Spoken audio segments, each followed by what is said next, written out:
Welcome into the Pippins pregame show. I'm Zach McKinstry, your broadcaster for the season, and excited to be here at the Orchard, Yakima County Stadium as the Pippins get set for opening day to take on the Corvallis Knights, a rematch of last year's West Coast League Championship, in which the Knights took that series 2-1. The Pippins looking for revenge in this one. Interview coming up with the skipper, Kyle Crustangel. That'll be next on the Pippins pregame show, brought to you by the Washington State Lottery. When we win the lottery, we are finally doing that reunion trip. Vegas, baby! Dude, I got kids. Oh, we could get a boat. Tropical blue waters. Oh, wait! I got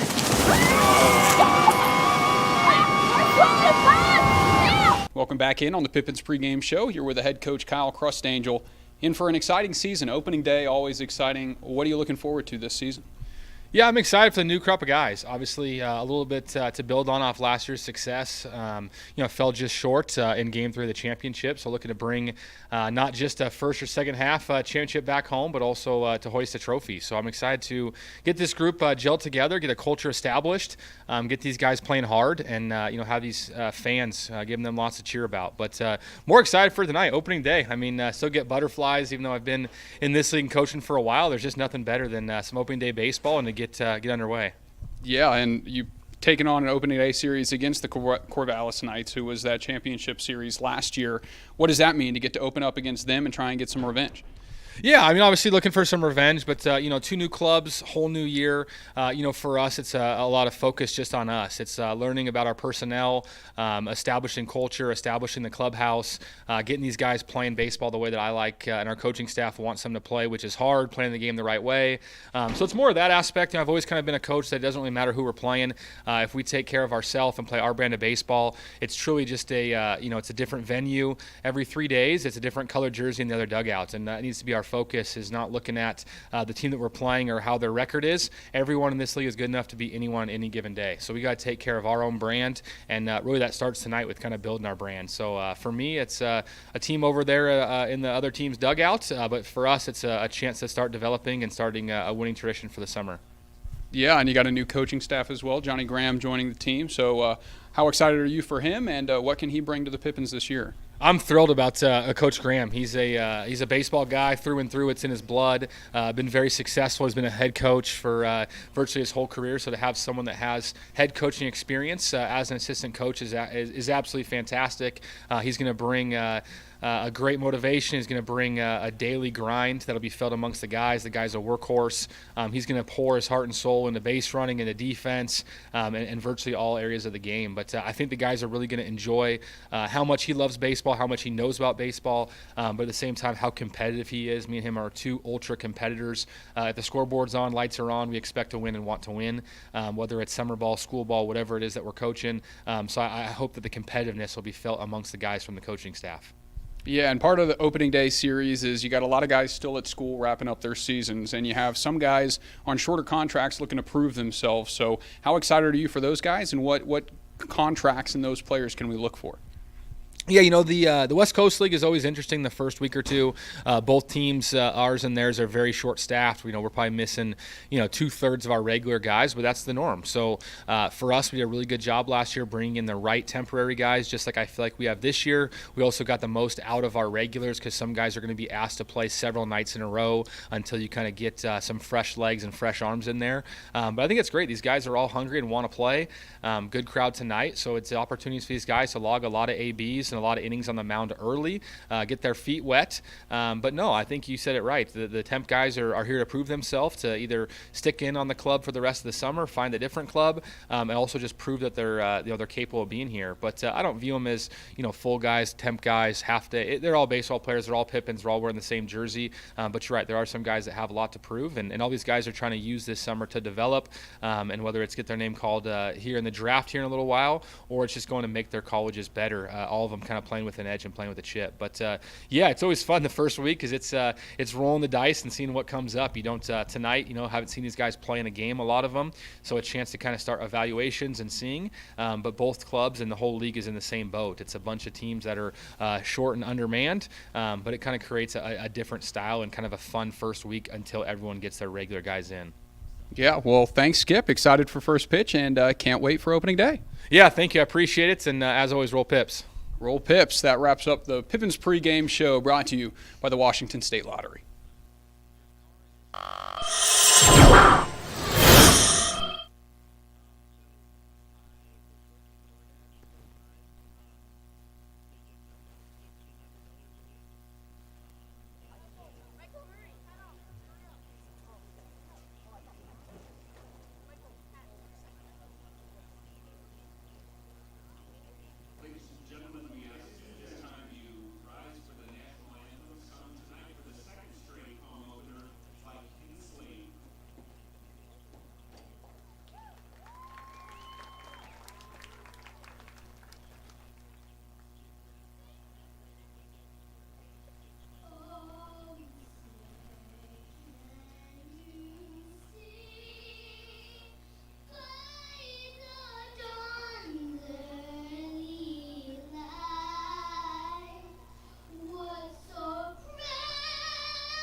All right, folks, the national anthem has been sung. The lineups have been announced, and we are ready for baseball here in Yakima, Washington, as the Pippins have their home opener and season opener against the defending WCL champs Corvallis Knights. I'm Zach McKinstry, the new broadcaster for the Pippins. Happy to be here and have felt certainly embraced by the community here and can't wait for the first pitch coming up in a moment from Tyler Frieders, the pitcher for the Pippins, was with the team last year, and he will start things out here for the boys in the white and green jerseys. They take on a tough Corvallis Knights team, again the defending champions of the league, who beat the Pippins in the finale last year at 3-game set, and the Pippins were so close after winning game 1.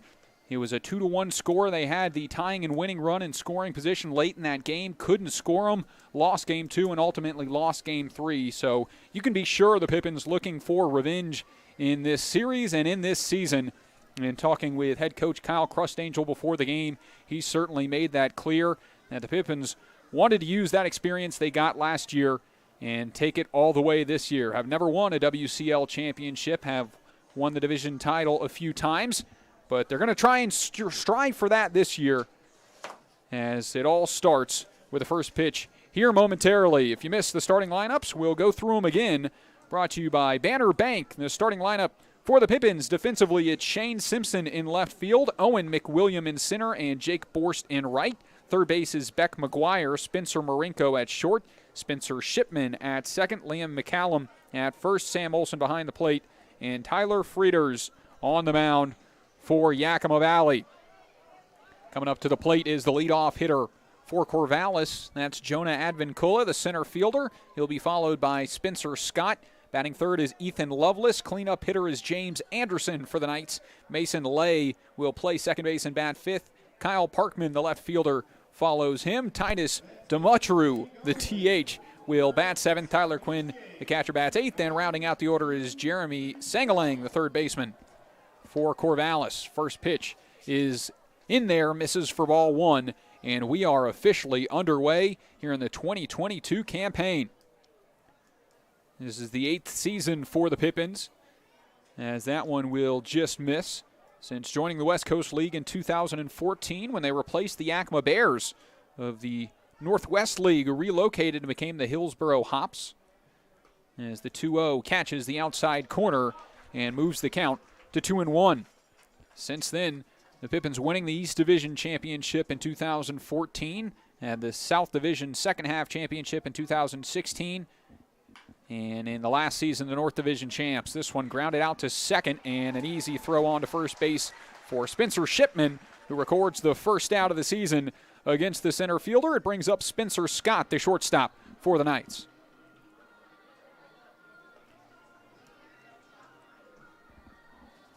So on a mound for the Braves in this one, the right-hander and junior at YVC. From Billings, Montana, it's Frieders. Was all-region at Yakima Valley in 2021. Had 8 appearances and 6 starts for the Pippins last year. 38.1 total innings of work in a Pippins uniform. 4.22 ERA, 36 strikeouts to just 12 walks last year for the right-hander. And he starts the count 0-1 on the shortstop, Spencer Scott. That one misses to even things up. For Scott at the plate out of Portland, University of Portland. Freshman and Portland native. As he swings and shoots this one up the middle for the first hit of the game. He'll reach base here with one out, and the one out knock brings up Ethan Lovelace.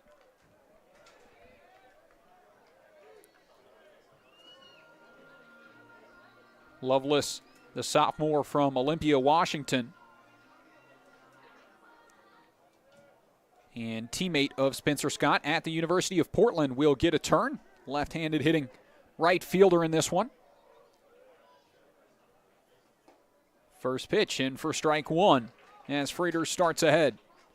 Lovelace played in 9 games, 5 starts as a freshman for the Pilots in 2021.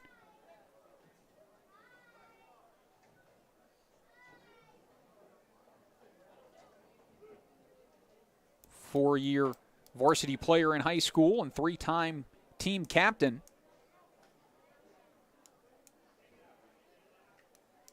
Out of Black Hills High School in Olympia. Also a conference offensive player of the year in football. Multi-sport athlete was Lovelace, as this one misses low, and the count now favors the hitter. 2 balls, 1 strike. You're seeing that more and more in Division I athletics.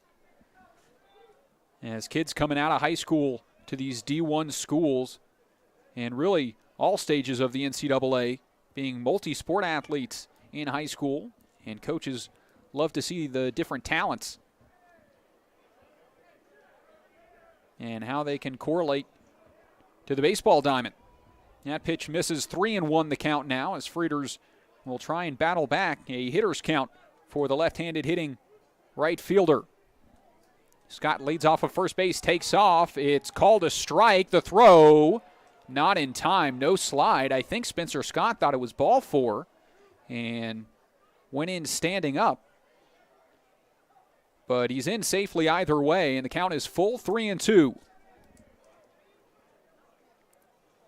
First stolen bag of the year for Spencer Scott, and a full count here. 1 out, runner on second base. And here's the pitch home. Late swing fouled back, and staying alive is Loveless, who's put together a pretty good at-bat at the plate. History major at the University of Portland.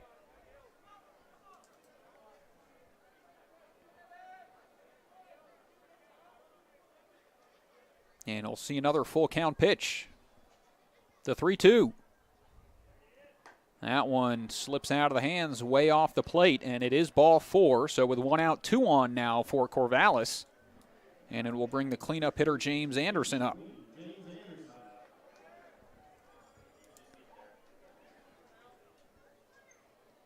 So talked with head coach of the Pippins, Kyle Crustangel, in the pregame show about how a lot of the kids that have not come out to Yakima yet, still playing their college ball in regionals. We're seeing that across the West Coast League with a high number of teams making regionals, as that one just misses. Gonzaga, one of the higher seeds. Oregon State. Here comes a 1-0. That one floats in for a strike. But with that being said, that means there's certainly an abundance of those temporary contracts for kids from smaller schools. Perhaps junior college is looking for a place to play next fall. And this is a great opportunity for them here in this first week of the season and first game of the season. So a lot of those temp contract players to look out for. That was the story of success for the Pippins last year. Had a couple of temp contract players at the start of the season that ended up signing on full-time for the season because of how well they pitched at the start and were big pieces in that playoff run for Yakima Valley. 3-1 the count now as Frieders falls behind. And will look to avoid walking the bases loaded as this one's popped up on the infield in foul territory, so no infield fly called, but the first baseman, Liam McCollum, is over and makes a big second out. 2 away now, and that's a big pitch there from Frieders in this first inning. A hitter's count, 3-1. And that one popped straight up in the air and prevents what could be the bases loaded 1-out situation. Now it's up to Mason Lay, the second baseman for Corvallis, with 2 on.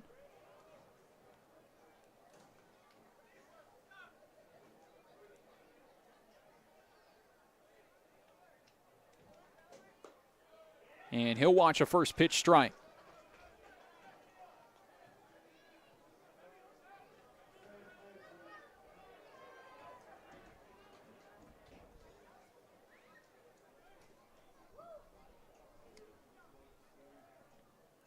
Next in, off speed, but misses up and in, and the count will even up.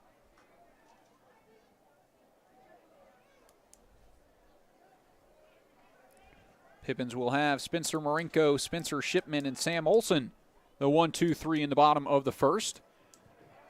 As Frieders tries to escape this jam, 1-2 the count as he pounds the zone. Big crowd on hand. Hoping for a scoreless top of the first inning. Here comes Tyler Frieders, 1-2. Called, strike 3, paints the outer half, and he escapes the jam. Corvallis leave 2 on in the top half of the first, but stays scoreless. To the bottom half we go, and the Braves bats for the first time this season.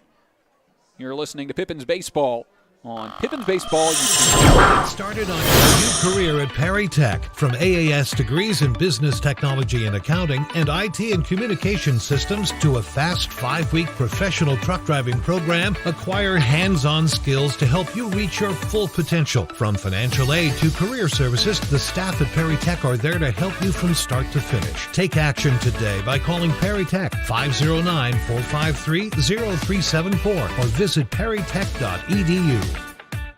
It's sky blue, barn red. Caught up in the country, the only way I wanna be. Somewhere where the road ends, out there where the creek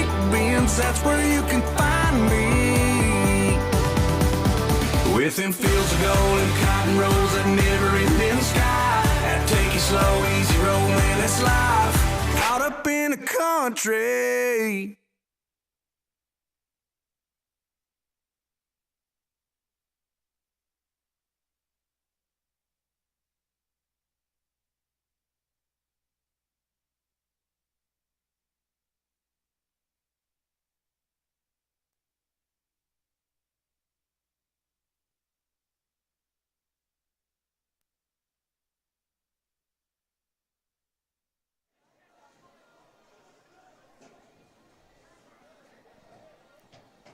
The Corvallis Knights take the field as we head to the bottom of the first inning.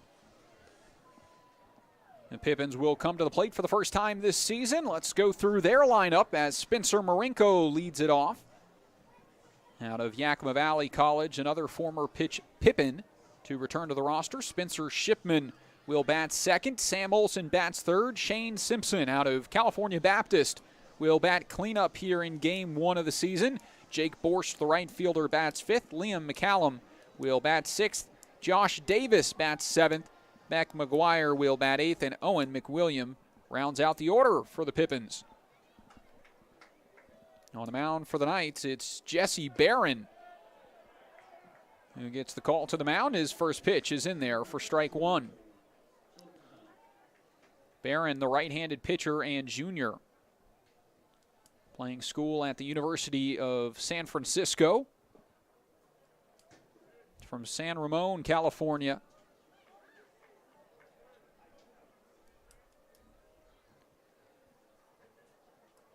As the count to 1-1, the righty comes home.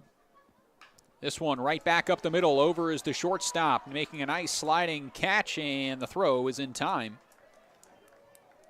Spencer Scott up the middle. Made that look a lot easier than it was, as the 6-3 records the first down to the bottom of the first and brings up Spencer Shipman. Defensively for Corvallis, it's Kyle Parkman in left, Jonah Advincula in center, Ethan Lovelace in right. At third base, it's Jeremy Sangalang. Spencer Scott at short, Mason Lay at second, James Anderson at first, and Tyler Quinn behind the plate, with Barron on the mound as he delivers a first pitch strike to Shipman. The next home. Swung on well early as he pulls it foul, and the count 0-2.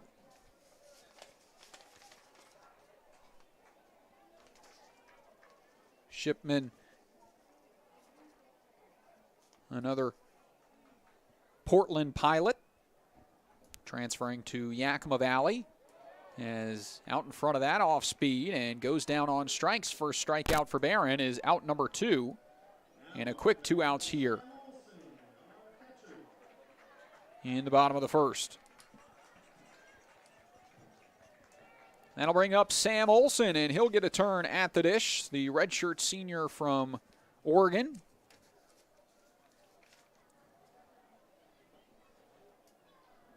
Has been all around as that one misses for ball one. Played football and baseball at Sheldon High School in Eugene, Oregon.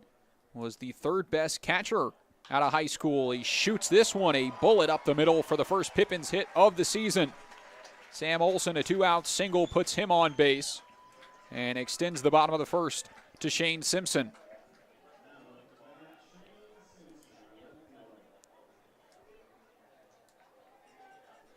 But Olson committing to San Jose State out of high school. Played there and transferred to Tacoma Community College, where he was first team all Northwest Athletic Conference. Transferred up to D1 to play with the Ducks at Oregon. Played in 10 games of the 2020 shortened season. Started 4 and was out to a pretty good start. He was the opening day starter for the Ducks. Played in 20 games in last year's 2021 season. And then took a redshirt year with Oregon and did not play this most recent year. But Olson did play with the Pippins last summer and had a .264 average in 35 games played. 1-1 the count now to the California Baptist left fielder, Shane Simpson, as he watches a strike to fall behind 1-2.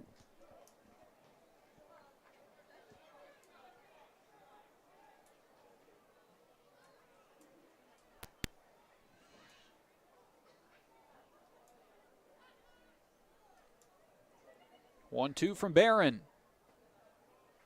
Breaking ball too low, and the count evens up at 2.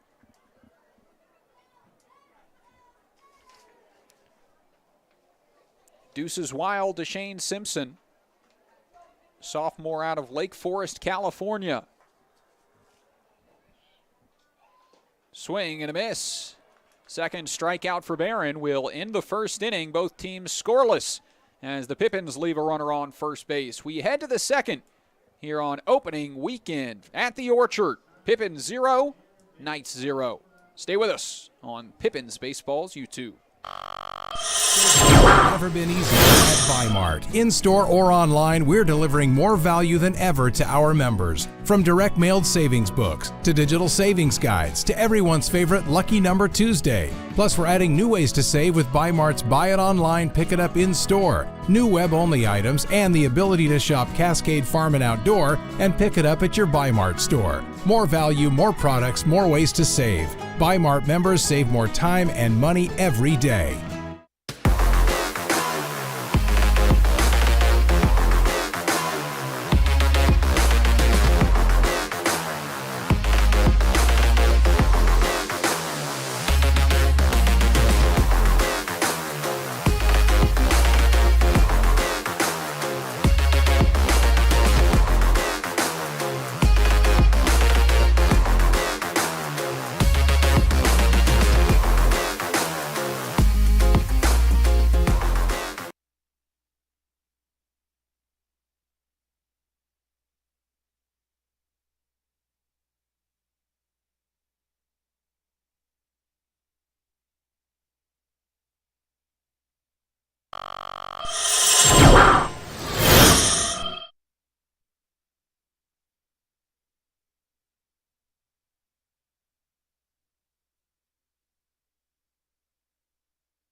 Welcome back as the Pippins get set for inning number 2.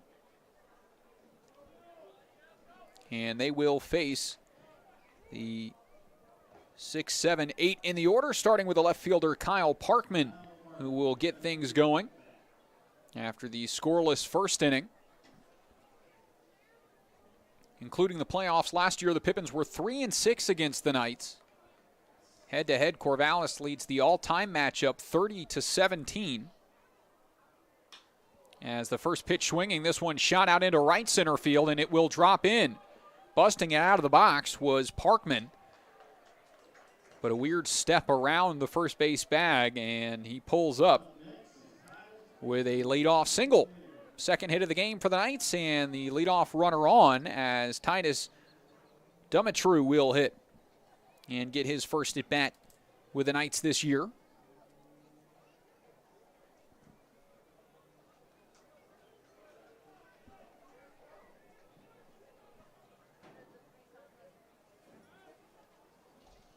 First pitch misses low, and the count starts 1-0 on the Gresham, Oregon native.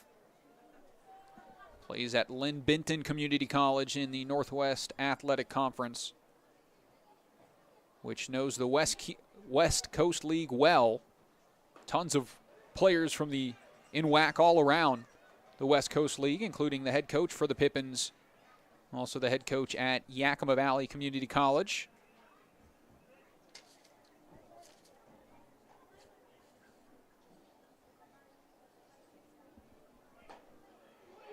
That one in for a strike, and the count to 1-2.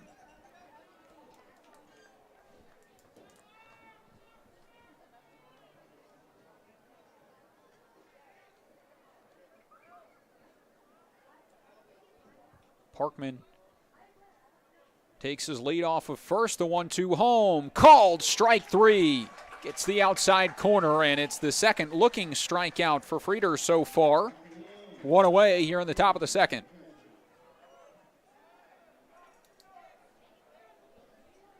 So with one out, it brings up Tyler Quinn, the catcher for the Knights.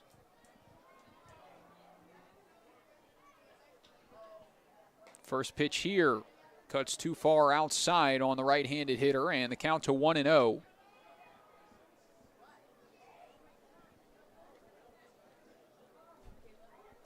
Both teams playing with shorter rosters than they'll have in a few weeks as Parkman takes off. Hit and run. This one shot towards second. No chance at 2, but a smart play by Shipman as he tosses on to first for the second out. Up to second base, scoots Parkman. He's into scoring position, and now the 9-hole hitter, Jeremy Sangalang, will hit.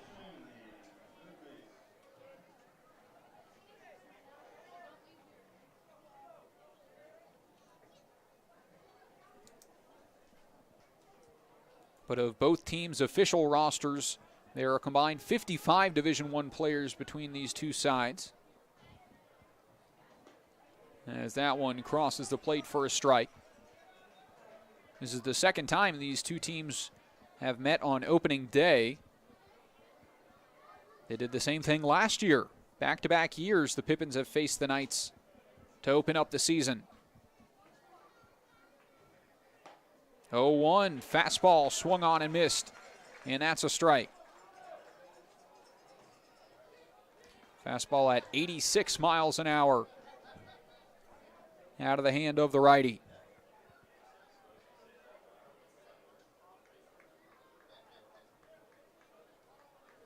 Ahead in the count, no balls, 2 strikes. Pitch jams him and is shot back into the stands. And the count will remain the same.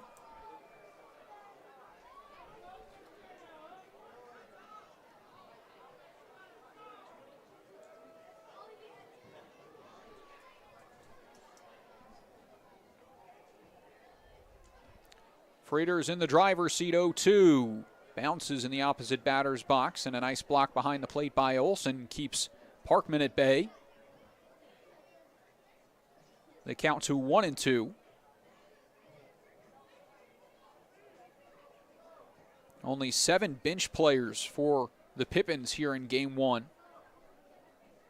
that were listed on the lineup card.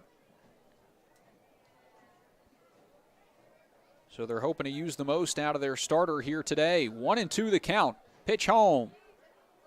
Again, bounces low. 76-mile-an-hour breaking ball in the dirt. And Olsen keeps it in front. 2 balls, 2 strikes. Big crowd here for opening day. Excited to see the Pippins back in town with some fresh bleacher seats installed. Great atmosphere here on opening day. Frieders just misses the mark there and moves the count full. Nice patient at bat here from Sangalang. And it is 3-2. The San Jose native out of Fox University will have the payoff pitch here. Again, it breaks off the plate, and a disciplined take there by the 9-hole hitting third baseman, and he draws a 2-out walk and turns things over back to the top of the order for Jonah Advincula.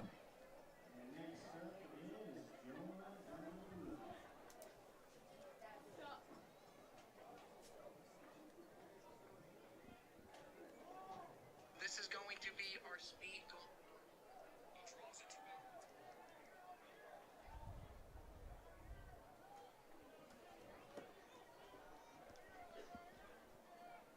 First pitch. Shot down the left side, tailing, foul.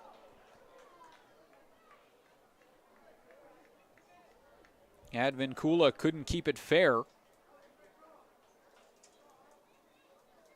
as it nearly dropped in and would have easily scored 1 run. It is smaller in the corners, or shorter to the corners, I should say, here at Yakima County Stadium. 293 in each corner, but it's a 16-foot wall to get over all the way across the outfield. 0-1. This one again fouled off. Shot off the bleachers and caught by a fan. Nice play, 0-2. With that wall out there, center field 406 into that deep alley. And with that 16-foot wall, you would need a blast to clear the deepest part of the park. Frieders once again ahead 0-2. Misses upstairs here, and the count 1 ball, 2 strikes.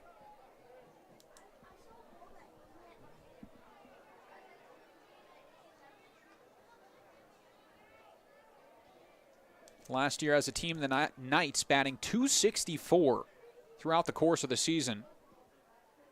As this breaking ball just misses outside, and 2-2. A team that was very efficient on the offensive end. .352 on base percentage with 431 hits, which was 50 more than the second place Pippins. That one will miss, and the count runs full on the second straight batter. So Frieders 0-2 on Sangalang, who worked the walk, and now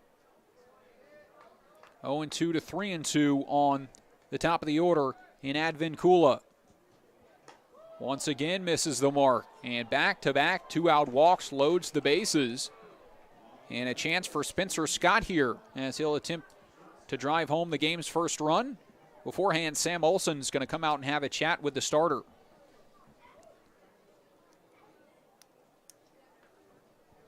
.450 team ERA for the Pippins last year.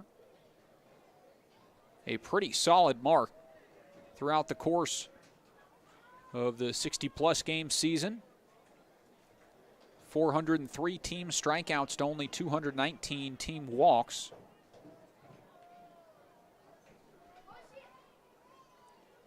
Did not have a single shutout last year. The Corvallis Knights shut out 2 teams over the course of the season. Bases loaded, 2 outs, and Spencer Scott at the plate. Here's the first pitch. Good pitch there, but just misses low. And Frieders will start behind.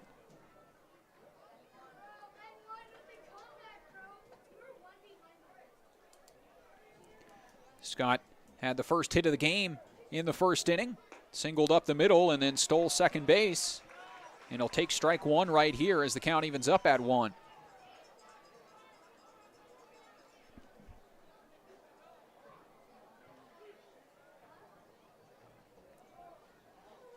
Freshman out of Grant High School in Portland, Oregon. The 1-1. Will miss there, and 2-1 is the count. The sun setting, temperatures cooling off quite a bit after a warm day yesterday and a little bit of rain this morning. 2-1. That one finds the zone, 2-2. Wind is blowing out to right, is not nearly as bad as it was earlier today. But an aid to those left-handed hitters as Frieders will try and put away Spencer Scott. This one shot out towards the right side, fielded by the first baseman. Pitcher covering, loses it, and it gets away. 2 runs will score, and Corvallis will strike first as Frieders couldn't get to the bag.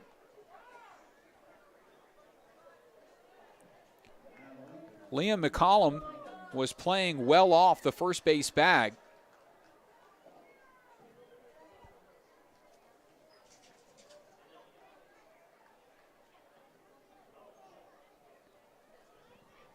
And couldn't get back to first base as the speedy Spencer Scott busted it down the line. But Frieders could not cover the bag.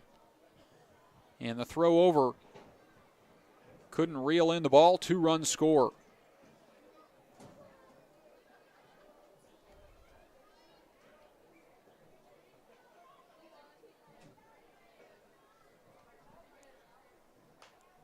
Now this one, first pitch swinging, fouled off in the count 0-1. So it is ruled as a hit. No, it is an error. That will go against the Pippins.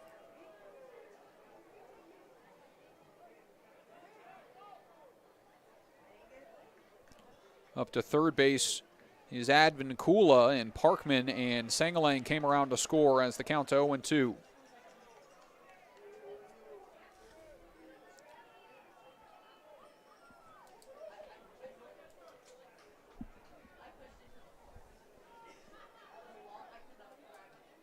The next home. Off the plate it misses, delayed steal and no throw as sliding in safely is Spencer Scott. Now 2 stolen bags for the shortstop. And a chance for a single to score 2 more. 1-2 the count. The next from Freighters.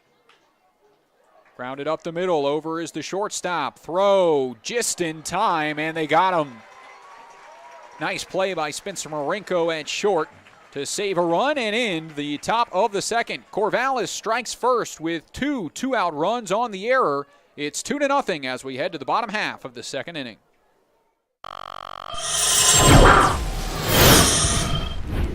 Who knew it was so difficult to find the right bank? I know. It's so confusing. And checking out your banking options? Oh, sounds overwhelming.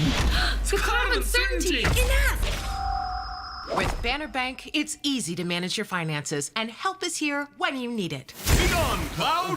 Oh, wait. Built for action, built for banking. Banner Bank. If we win the lottery, we'd remodel our home. We'd start with the kitchen. Ooh. And out back is where the big trucks will go.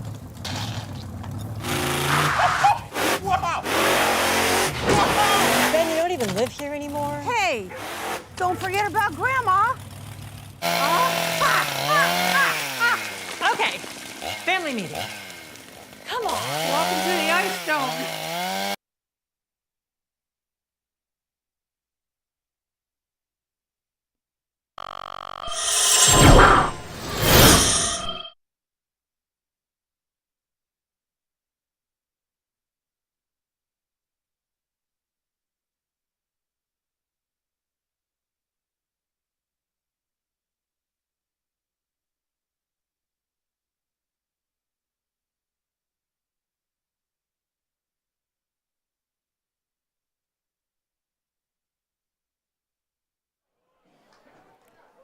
We are back. Bottom of the second inning starts with a swing and a miss, strike 1, as Jake Borst will get to hit here for the Pippins, now trailing 2-0 after the 2-out error scored 2 runs in the top of the second. Barron returns to the mound as this one's beat into the ground, but called foul, the count to 0-2.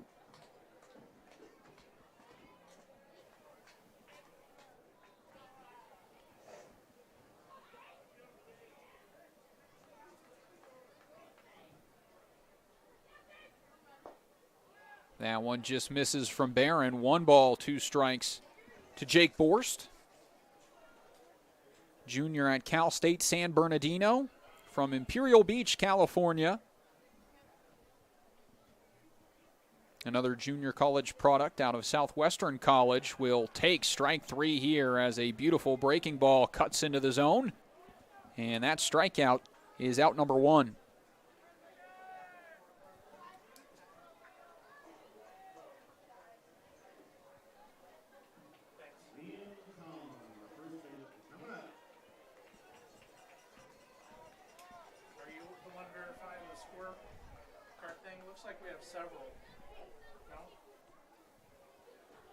Here comes the next home from the righty.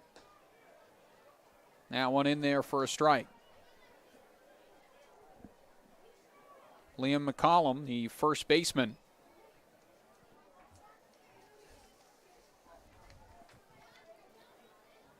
Swings at the 0-1 and shoots it foul. Left-handed hitting McCallum the freshman at Gonzaga from Sydney, Australia. An interesting story for him. Was one of the top cricket players representing New South Wales and Australia. As this one shot down the left side, tailing again. Foul. Good contact on it, but couldn't keep it fair, as that one was 92 miles an hour off the bat. And count remains 0-2.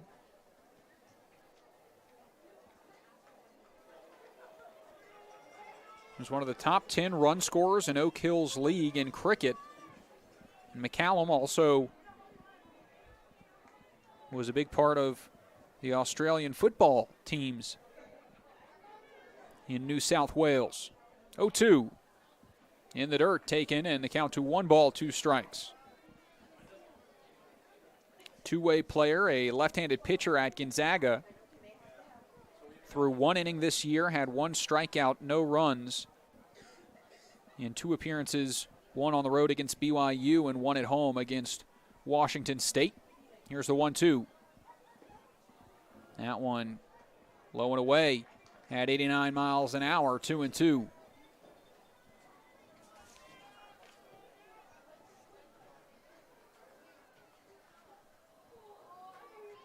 The next to McCallum.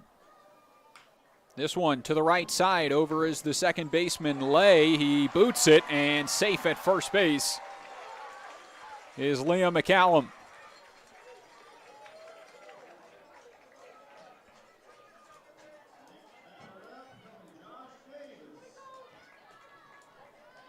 So 1 out, runner on for the Pippins. It's Josh Davis, a fan favorite at the plate. Another former Pippin that will return this summer. Sophomore at Yakima Valley under Coach Crustangel. Out of Bothell, Washington. First pitch to him is in for a strike.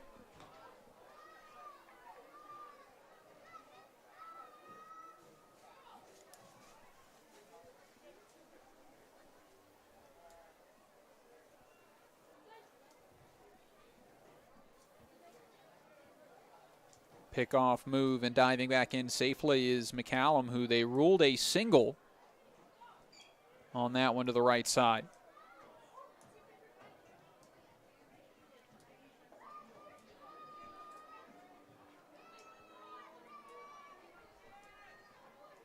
Oh, 1 to Davis. Late swing there and falls behind 0-2. Josh Davis played 6 games as a true freshman at YVC, then spent his summer in Nebraska playing for the Western Nebraska Pioneers in what was at the time the Expedition League. Played at YVC again in 2021, then to the Pippins. And back to the Pippins this year as a check swing. He did go, and it's ruled a strikeout, 2 away.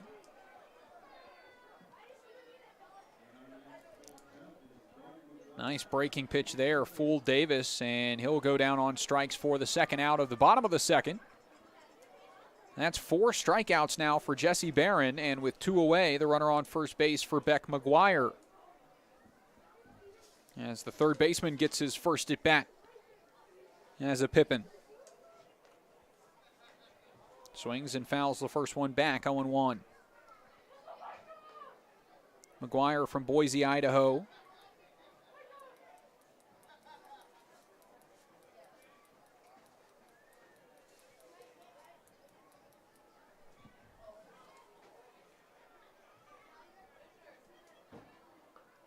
Swing and a miss there on that breaking ball.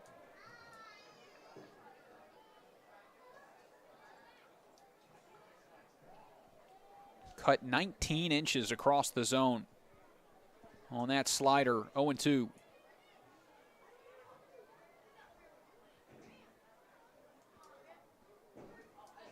The next just misses there. Barron wanted it as he started off the mound back towards the Knights dugout, but he'll have to throw another 1 ball, 2 strikes to the third baseman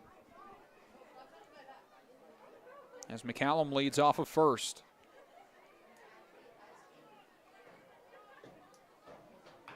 Another off speed, softly hit right side, lay on to first, and it ends the inning. So the Pippins leave one runner stranded, and they go scoreless here in the bottom of the second inning. They trail 2-0 to Corvallis here at home. Opening weekend at the Orchard. Stay with us.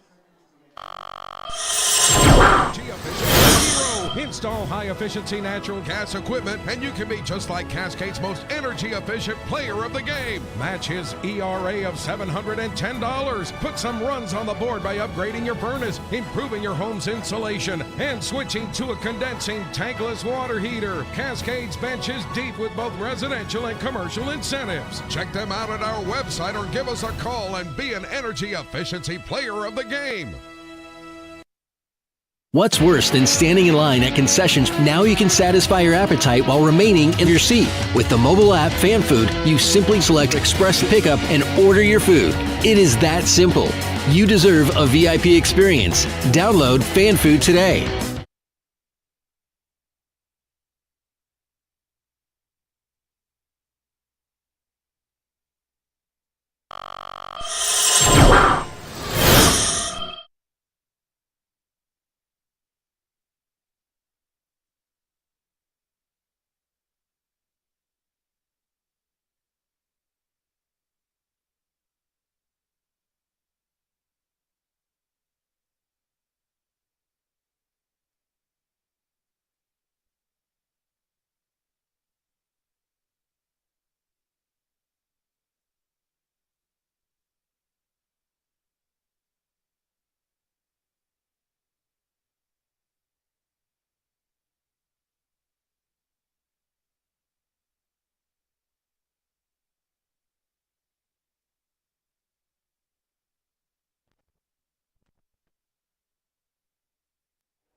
And we're back. Third inning starts here. Frieders returns to the mound, and the first pitch misses high, ball one. He'll face the 4, 5, 6 in the order here in the top of the third inning. After Corvallis struck first in the second, scoring 2 runs on that 2-out double. Or 2-out error, excuse me, which scored 2 runs. A lot of 2s in there as this one swung on and missed. And the count now 2-2-1. Anderson popped up in foul ground in his last at bat. Takes this one inside, and hitters count 3-1.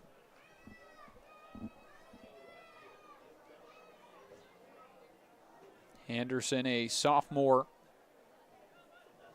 at Western Oregon University with the Wolves, as that one just misses. Its ball 4, and the leadoff runner on with a walk brings up Mason Lay.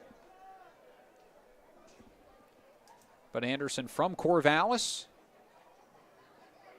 and has had a good career at Western Oregon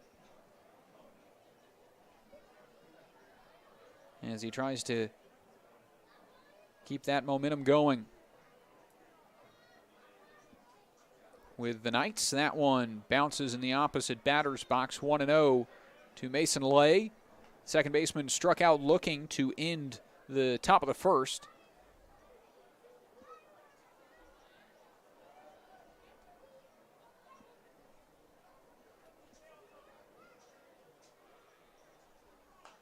This one fouled out, 1-1.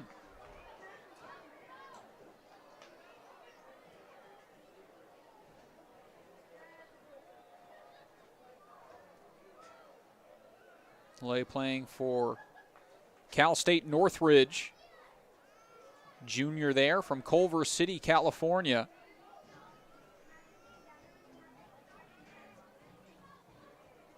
As he takes this one to get ahead in the count, 2 balls and a strike.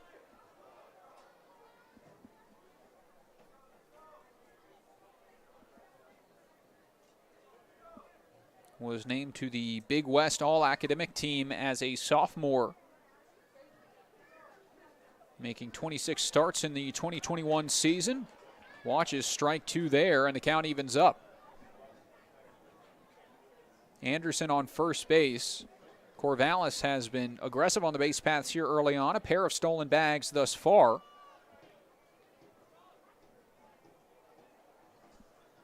Two, right back up the middle off the pitcher's glove. Taking a second for one. Throw to first in time. Big double play for the Pippins. Takes the runner off the bases and will be officially ruled as a 1-4-3 as it nicks off the pitcher's glove. Shipman takes it to the bag himself and a heads-up play to turn two. Two gone now, nobody on base, and it's Kyle Parkman.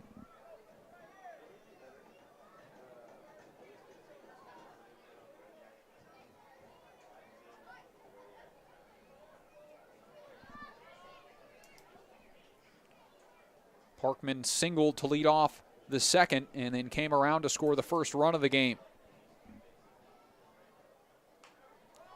Popped up, out of play.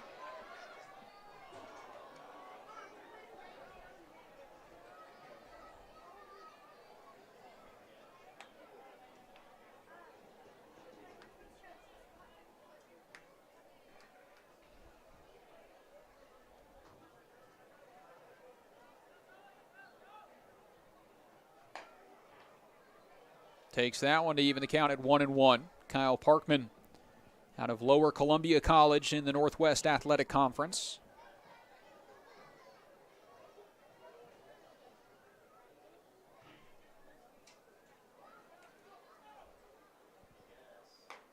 Two-time first-team All-League out of high school.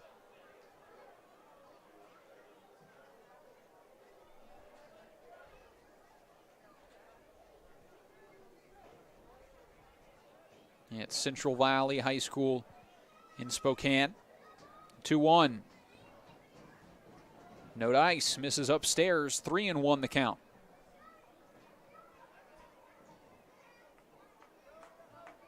Four walks thus far for Frieders, make it 5 in the season debut. And the 2-out walk extends things to the DH. Dumitru.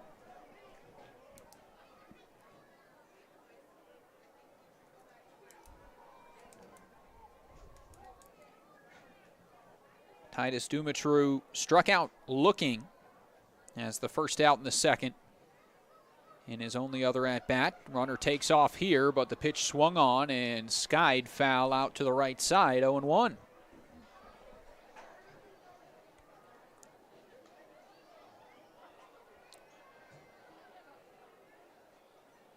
Out of high school at Sam Barlow High School, Dumitru was ranked the second first baseman in the whole state of Oregon and the 11th best player in Oregon, as that one just misses 1-1.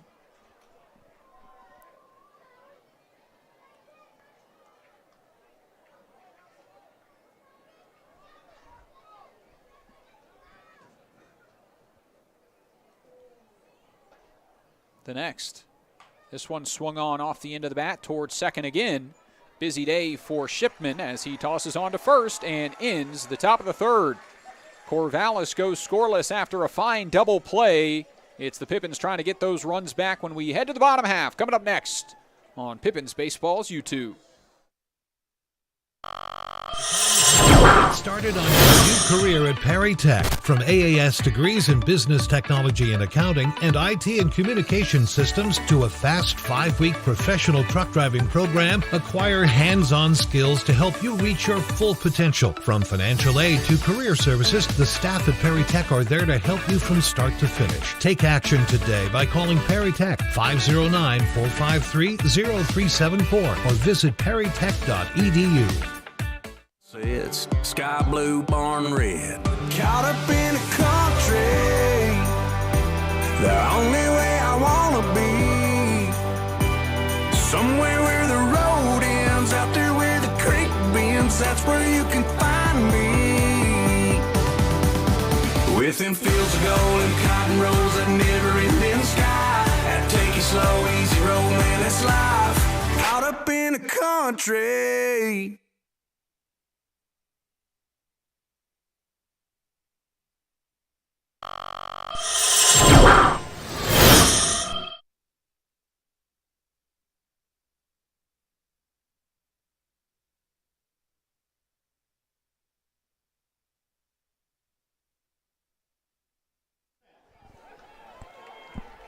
Welcome back. It's the 9-1-2 in the order. To kick things off for the Pippins, Owen McWilliam is first at bat of the season. As the first pitch he sees is swung on, fouled away. He'll start behind 0-1.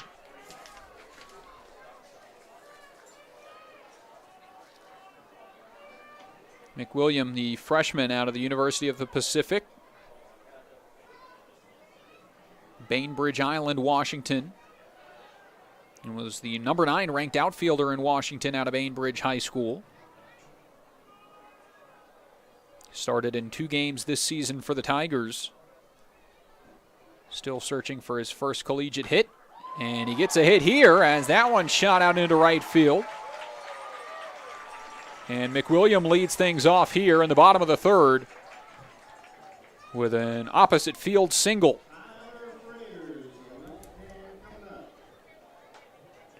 Good piece of hitting by the freshman to sit on that pitch and drive it through the opposite way. Just what the Pippins needed as they have their leadoff runner on for the first time today. And back up to the top of the order, it's Spencer Marinko who will get his second at bat. Shortstop grounded out to short in his last trip. First pitch to him is right down the middle, taken for strike 1.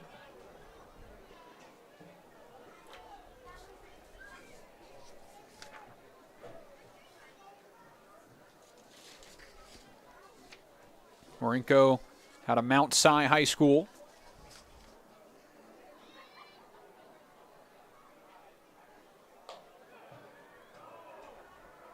Called a strike, 0-2. Played with his brother on the Pippins last year. Got a lot of playing time. 113 at-bats, 25 hits for a .221 batting average. 26 runs, 8 RBIs. 40 games played with YVC this most recent season.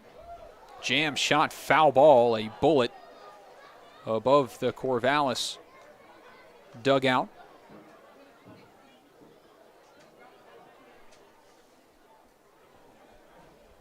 The count remains 0-2. Jesse Barron's done a good job so far looking for the first out of this bottom of the third. Breaking ball called strike 3, not what Marinko was looking for. And he watches that one. The strikeout becomes the first out of the bottom of the third. And now the 5th strikeout for Jesse Barron early on in this game.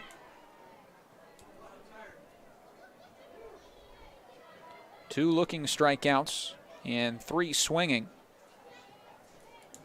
as he'll face Spencer Shipman here, the second baseman. Shipman was one of those strikeouts in the first, as this fastball on the outer half moves the count to 0-1.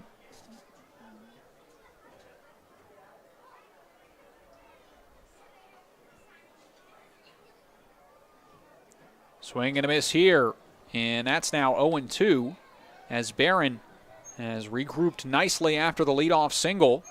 The looking strikeout now in the driver's seat against the second baseman.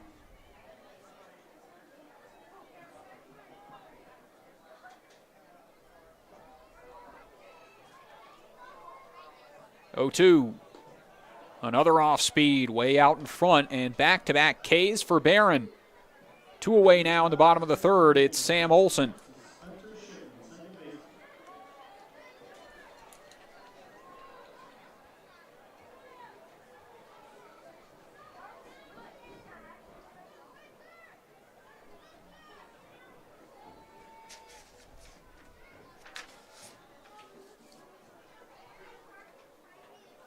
First here, another breaking ball in for a strike.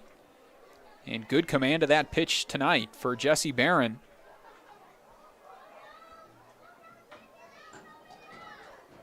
Six strikeouts through 2.2.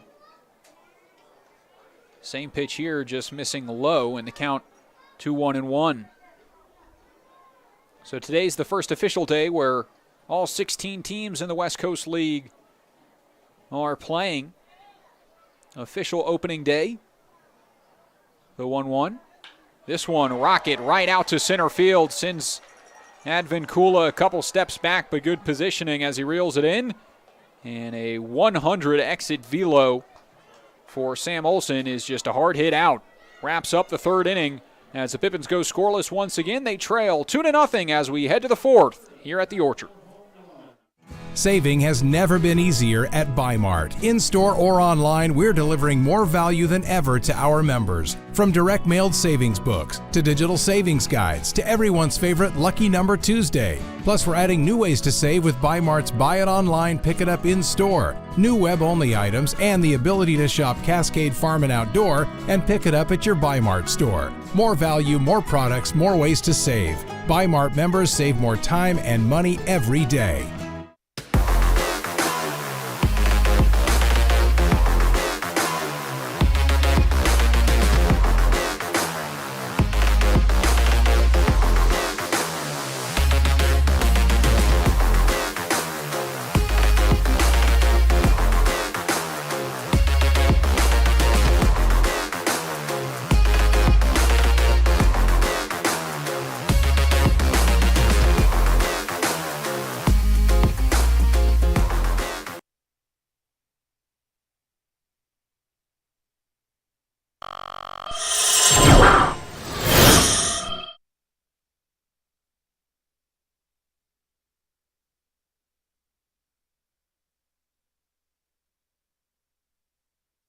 Saving has never...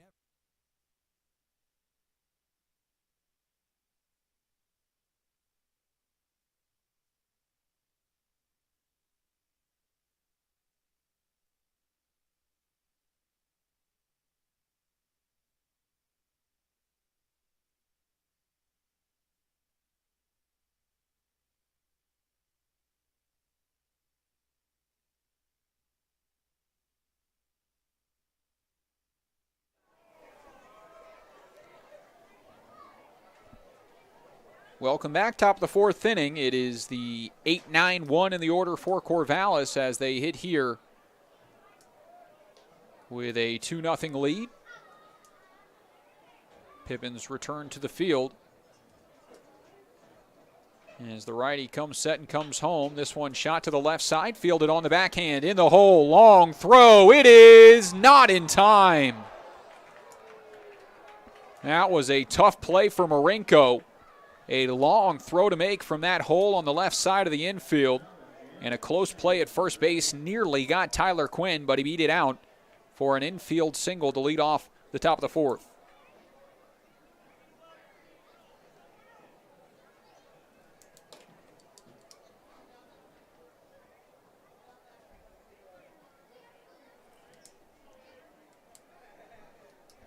Now it's Sangalang, the third baseman, who walked and scored in his last trip. Shows bunt, pulls back. It finds the zone anyway, and the count's 0-1.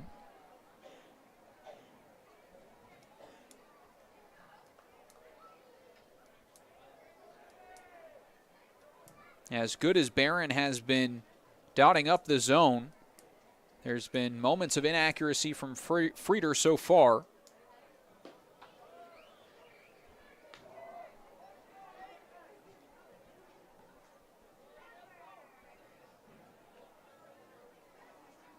Five walks for him. But with that said, he's done a good job of getting out of trouble. The only 2 runs scoring on the error. Unearned. This one right back up the middle off of his glove. No chance at 2. Tries to recover for 1, and it is in time.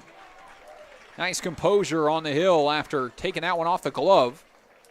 And the throw on to first is out number 1. Quinn scoots up to second base. And the top of the order will come up to the plate now for Corvallis.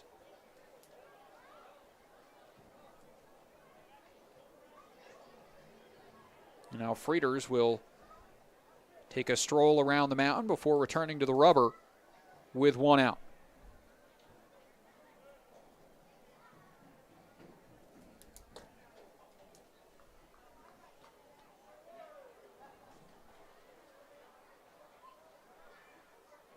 The righty looks to second, comes home. This one out to the right side into the glove of the first baseman.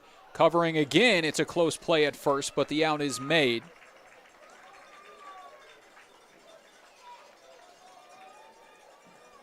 And that is out number 2.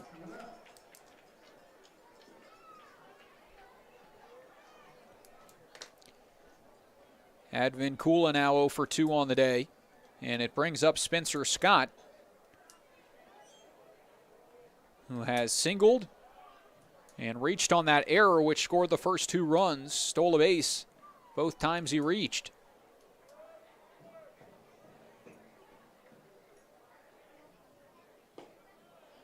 First pitch just misses for ball 1. Both sides with 3 hits to this point. Pippins the only error, and Corvallis the lead in the column that matters. 2 runs to 0 has the Knights in front. 1-0 to 2-0 as this one misses the zone as well.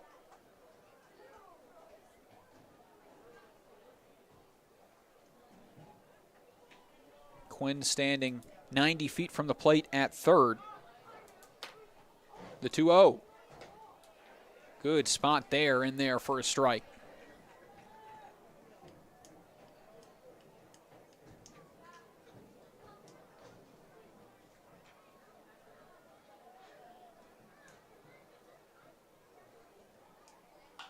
This one pulled foul out in front of the breaking ball. It moves it to 2-2. Frieder is one of the returners for the Pippins this year, along with Sam Olson, Julian Shabbat, Josh Davis, Spencer Marinko, Connor Coballs, who's playing for the Zags right now, as this one's fouled back, was the WCC Defensive Player of the Year.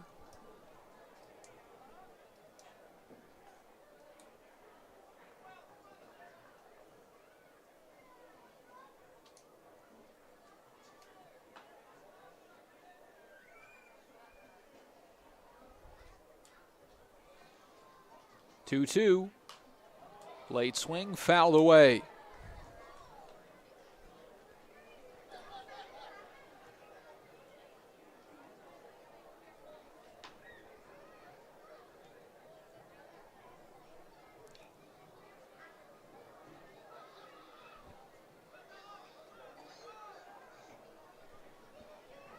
Two, shot to the left side, diving, what a play by Marinko. The throw, not in time.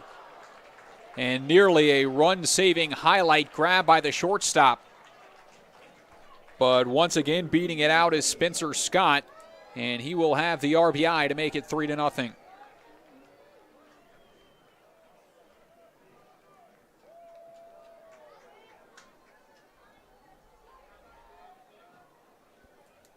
Strong start to the season for Spencer Scott. And that will be the end of the afternoon for Frieders, as he finishes allowing the 3 runs, only 1 earned. And he exits here with 2 outs in the top of the 4th, trailing 3-0. New arm into the game. We'll take a quick break. When we come back, Pippins continue with a new pitcher.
Welcome back. You're listening to Pippins Baseball. Zach McKinstry on the call for this one. For opening day, the Pippins currently trailing 3-0 to Corvallis here in the top of the 4th inning.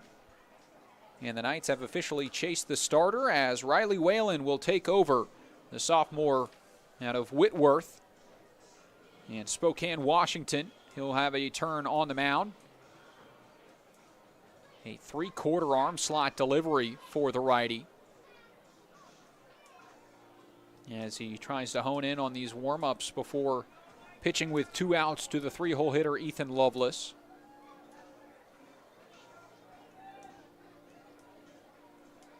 Whalen out of Meade High School, was All-Greater Spokane League, helped the team make the 4A state tournament. 1-0 with a 3.77 ERA at Spokane Falls Community College, where he started his career, pitched 2 seasons there before transferring to Whitworth. Had 12 appearances and 19.1 innings of work this season for Whitworth and 16 strikeouts to only 6 walks. Runner takes off here, and the throw not in time, as that was a stolen base off the pitcher more than anything. A perfect jump for Spencer Scott, picking up his 3rd stolen base of the night.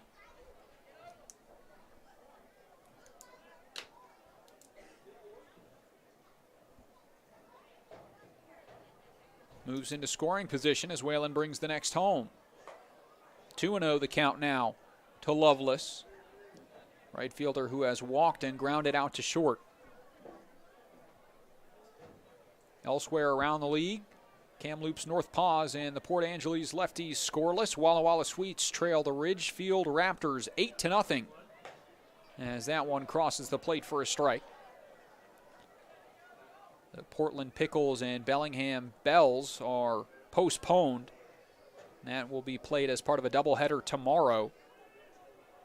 The Cowlitz Black Bears and Springfield Drifters delayed due to rain, but the Black Bears were in front 8-1 at the delay, as this one skied out into left, down the line, long way to run, and it drops in. Simpson can't make the play in left, and another run will score. A 4-0 start for Corvallis there in front.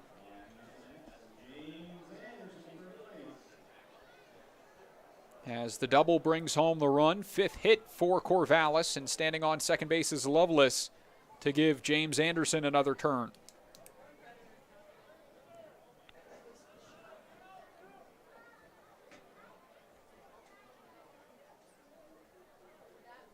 That was a long way to run for Shane Simpson, as this fastball misses up and in.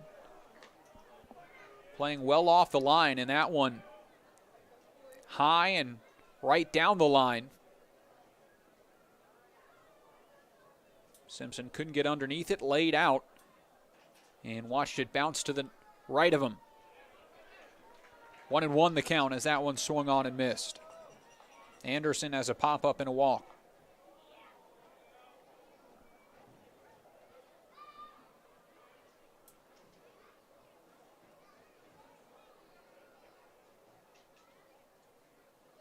The 1-1. Whoa, that fastball inside and hits Anderson. He'll trot down to first base, as that one got him on the left leg. So a double, and now the hit by pitch with 2 outs from the new arm. And 2 on for Corvallis for Mason Lay at the plate.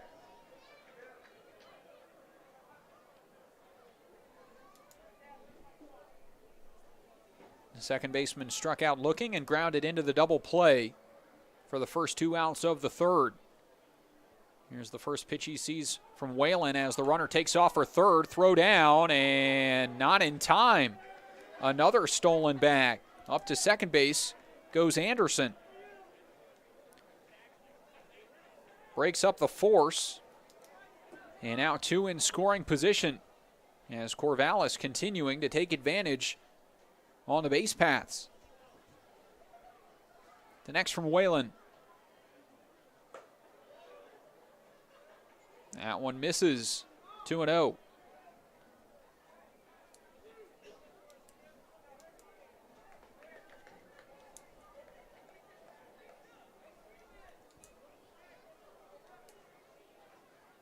2-0 popped up on the infield. McCallum calls everyone off, makes the play, and ends the top of the fourth. Corvallis adds 2 more. An RBI single from Spencer Scott, and then the shortstop comes around to score on the RBI double from Lovelace. We head to the bottom of the fourth. Coming up next, you're listening to Pippins Baseball. Who knew it was so difficult to find the right bank? I know. It's so confusing. Checking out your banking options? Oh, sounds overwhelming. The cloud of uncertainty. Enough! With Banner Bank, it's easy to manage your finances, and help is here when you need it. Be gone, Cloud! Oh! Wait! Built for action. Built for banking. Banner Bank. If we win the lottery, we'd remodel our home. We'd start with the kitchen.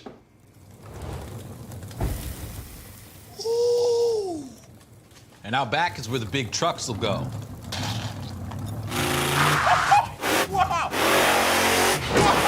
Ben, you don't even live here anymore? Hey, don't forget about Grandma. Okay, family meeting. Come on. Welcome to the ice dome.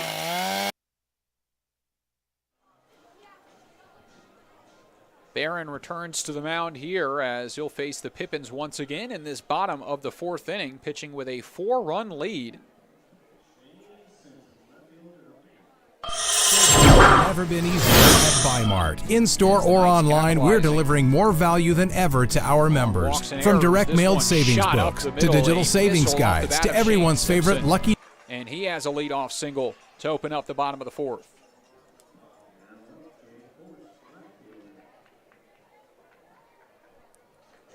That is the 4th hit for the Pippins thus far. But they haven't had a runner reach second base yet. Tyler Quinn behind the plate. We'll see if the Pippins decide to try and steal at some point in this at-bat. First pitch swinging is Jake Borst, who's out in front, fouls it for strike 1.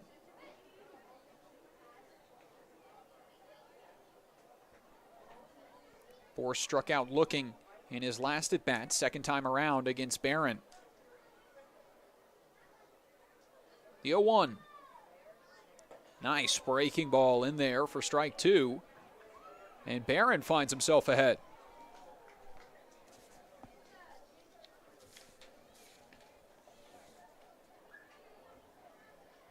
Borst batted .304 this season at Cal State San Bernardino in 54 games played, 52 starts. But he goes down on strikes here for the first out.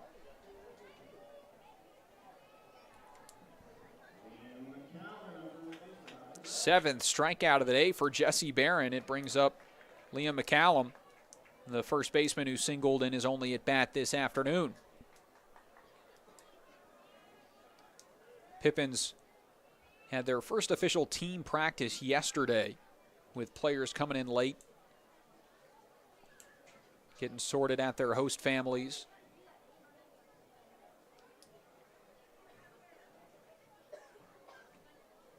So that's how summer ball goes. It's a quick turnaround from players meeting each other for the first time to having to play on opening day. This one up the middle, chance at 2, flipped to short for 1. The throw laid out of the glove, not in time, as it's beat out at first base by McCallum. Fielder's choice is out number 2.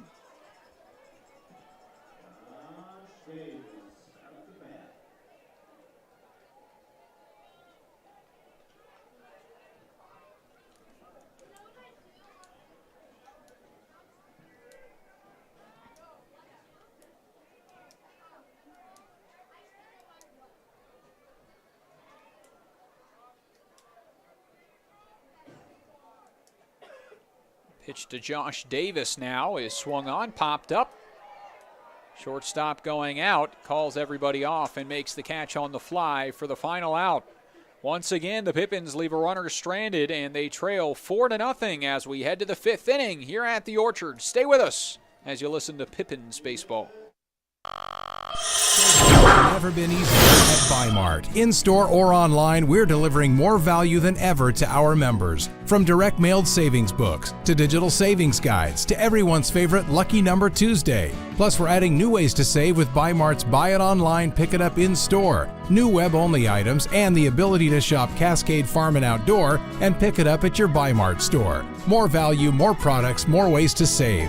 Bimart members save more time and money every day.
Whalen returns to the mound, and we head to the top of the 5th inning as Kyle Parkman will hit for the Knights to lead things off here in the top half of the 5th.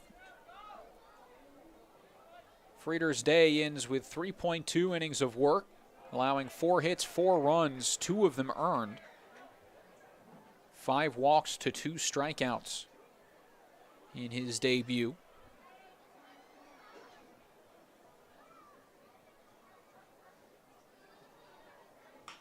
As this one's out to the left side, Marinko fields, Crow hops, and the throw is in time. 1 away.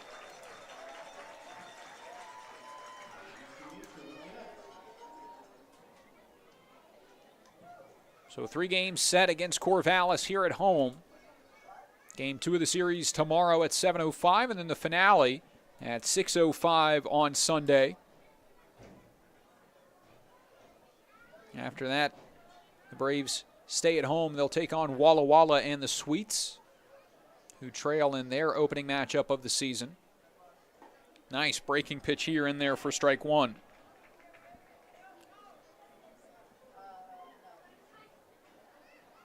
Titus Dumitru, the DH, 0 for 2 on the day.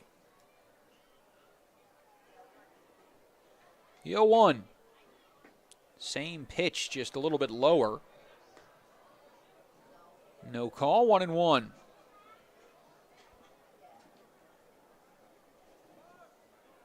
Head coach of Corvallis, Brooke Knight, in his 14th year,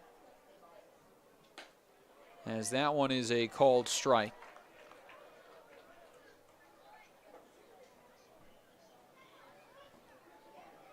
Has been a huge part in the most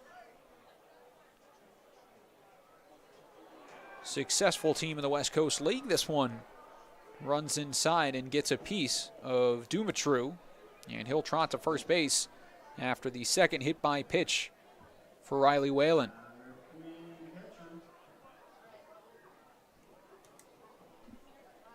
So Tyler Quinn now 1 for 2 on the day, a single and a run in his last trip. Will hit with 1 out and the runner on. 5 stolen bags today for Corvallis. This one a bloop shot down the right side, and it's fair. Up to third base, scoots Dumitru.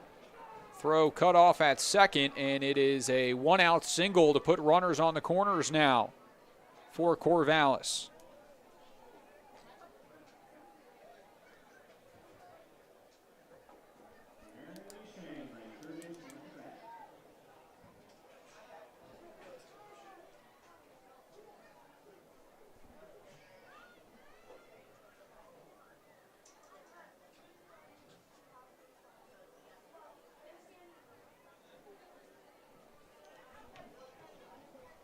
Now it's the bottom of the order. 9-hole hitter Jeremy Sangalang, who's walked and grounded out. As Whalen in a little bit of trouble here. This one scoots away from the catcher and will bring a run home. Wild pitch makes it 5-0 here in the top of the 5th. Up to second scoots Tyler Quinn.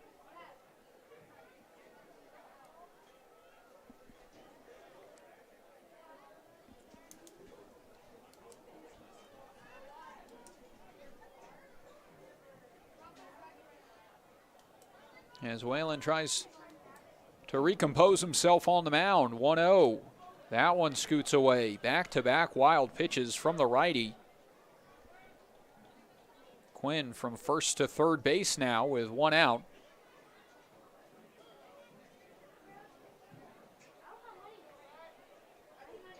And the first reliever for the Pippins will try to relocate the zone.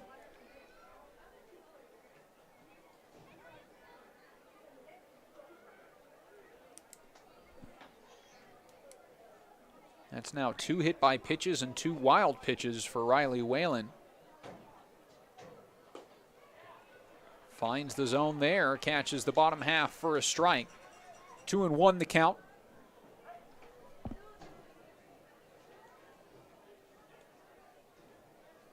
On Sangalang out of Fox University. Chops it foul. Graduate of Archbishop Mitty High School in San Jose.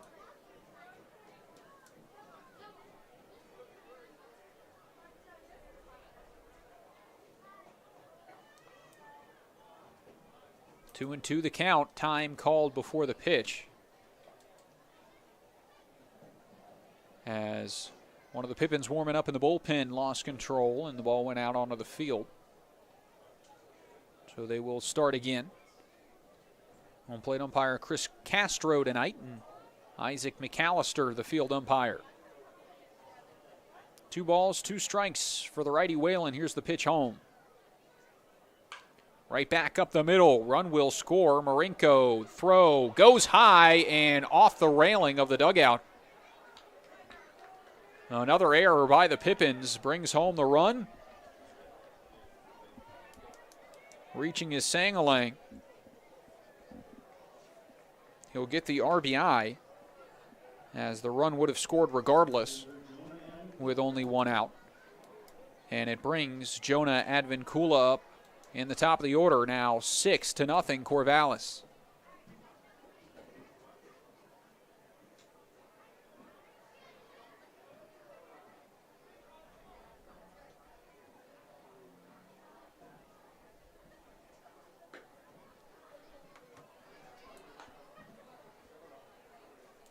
One and 0 the count. Good night for baseball. Temperature fairly cool and the wind has ceased. As the runner takes off, throw down to second from Olsen. Close, they got him. Play is made and Olsen catches the first runner of the season. Trying to take second base, Sangalang is sent back to the dugout, 2 away.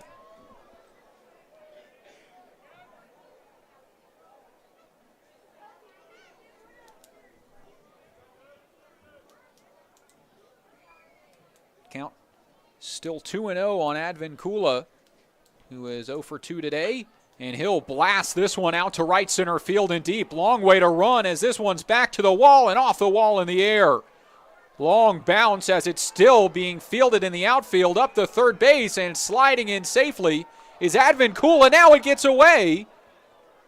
But backing it up is the pitcher as Advincula up to third with a 2-out triple. 98 miles an hour off the bat, and it went 384 feet off the top of the wall in right center field.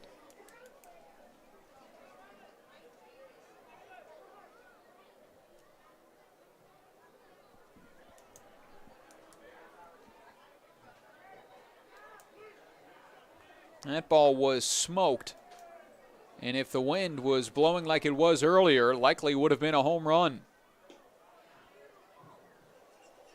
First pitch is, I don't know if that was a ball or a strike. Home plate umpire made a move to call it a strike and then pulled back the arm, and it is called a ball. So Kyle Crustangel with some chirps in front of the Pippins dugout. 1-0. That one is a strike. Advincula with his first hit of the season. Hardest hit ball tonight. Short of Sam Olson's line out, which was 100 off the bat in that third inning. 2-1 the count. It's Spencer Scott, who has had a great day so far today. Started things out with a single and a stolen base. Reached on the error, which produced 2 runs in the second, stole another bag, and then an RBI single, a stolen bag, and a run in the fourth.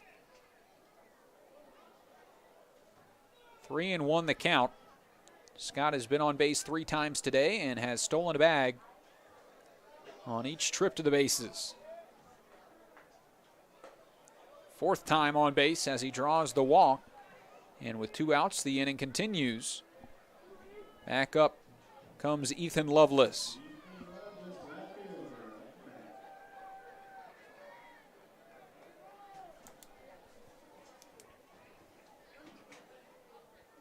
Lovelace, the RBI double in his last at bat.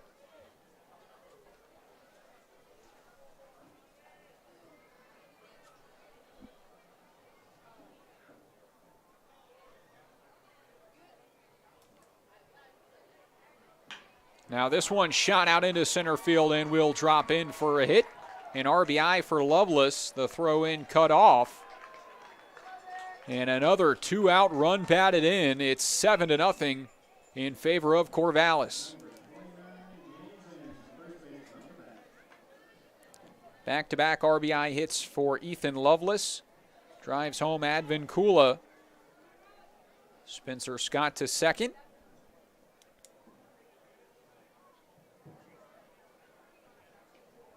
And it is now James Anderson, the right-handed hitter. First pitch, breaking ball, cuts across the zone for a strike.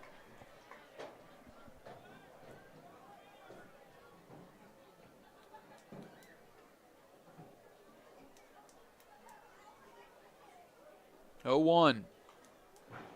Breaking ball and a late swing from James Anderson. Was frozen by that pitch, but late into the pitch decided to swing the bat. And that might be the slowest swing speed in the game, but he got a piece as the count to 0-2.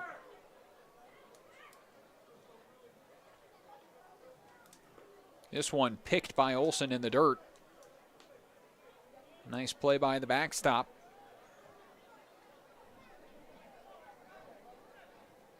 Anderson has reached twice, 0 for 1 officially, but has a walk and a hit by pitch. Behind in the count here as Riley Whalen tries to send us to the bottom of the 5th. And he will.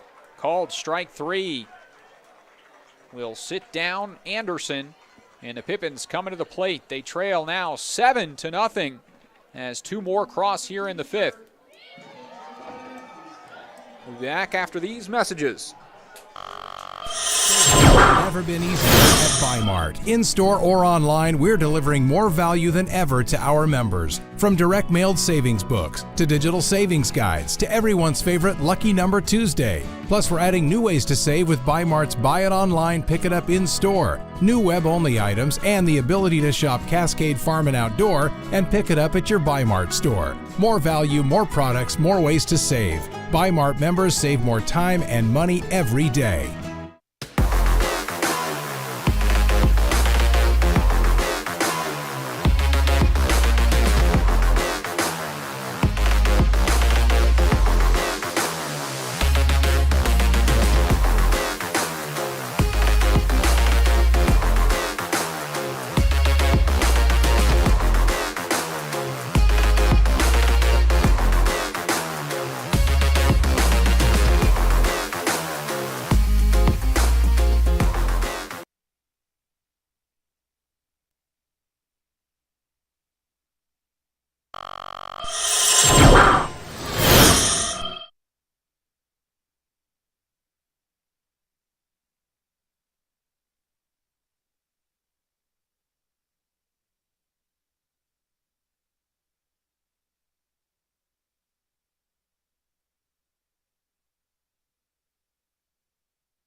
First pitch in the bottom of the 5th will miss. 1-0 the count on Beck McGuire, the third baseman.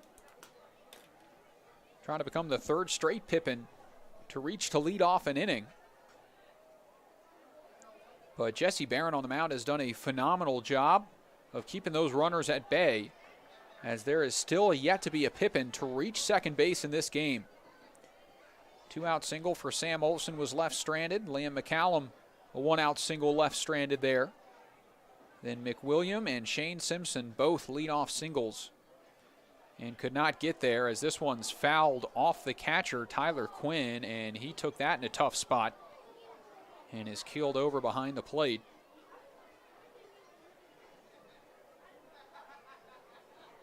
And every man in the stands is grimacing right now.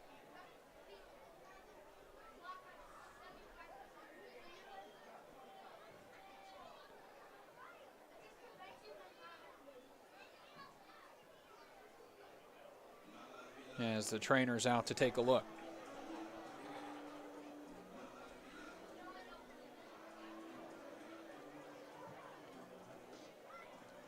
Tyler Quinn out of Pacific University in Oregon in his junior year.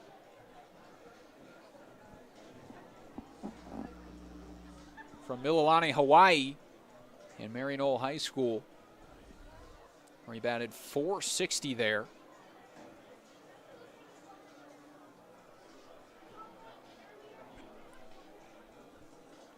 Has done a good job behind the plate tonight. Also has a pair of singles and a pair of runs at the dish, but is still feeling the effects of that one.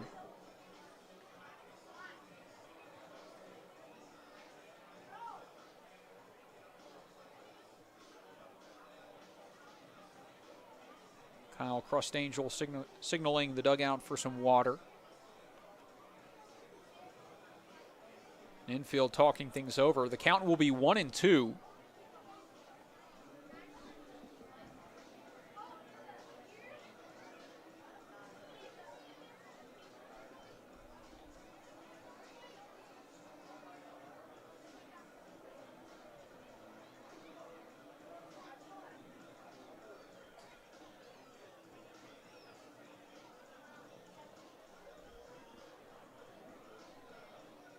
As Quinn takes some water, let's look at the scores around the league. Nothing changing in the North Paws Lefties game, as the Raptors have added another. It's now 9-0 in the bottom of the 6th against Walla Walla. Wenatchee Apple Sox and the Bend Elks in a close one, 10-8. Bend in front in the top of the 5th inning. Edmonton Riverhawks in front of the Night Owls, 1-0, bottom of the 6th. And then, of course, here, Corvallis leads the Pippins 7-0 as Quinn back up to his feet. Applause from those in attendance as the at-bat will continue.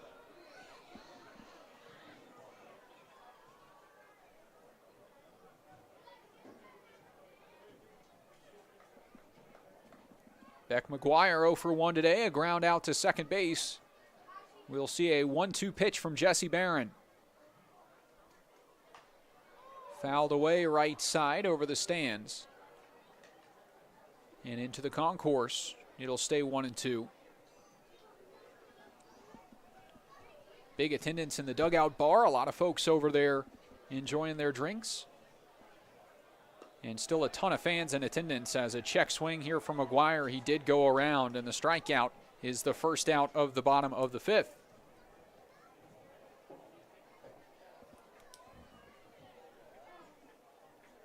Make that 8 strikeouts for Jesse Barron, who has been absolutely phenomenal.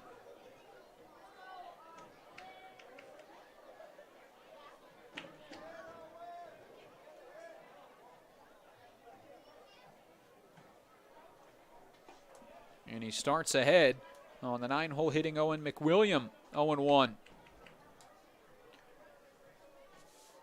McWilliam started his season with a single in the 3rd.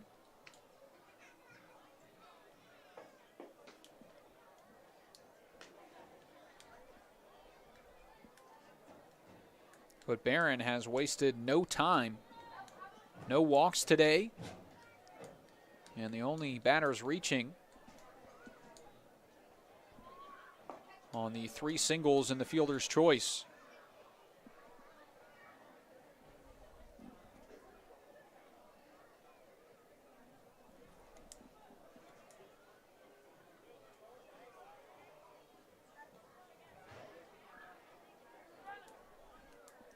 Two and two the count as that one skips away.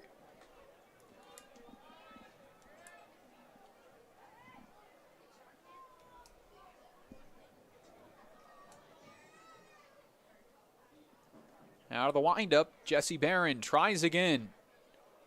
2-2. Blasted foul to the right side. We'll do it again.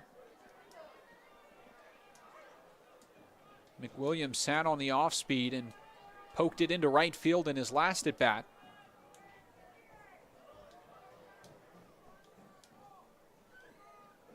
We'll see what he gets on the next 2-2. Fastball fouled back, and McWilliams continues to fight. 89 miles an hour out of the hands of Barron.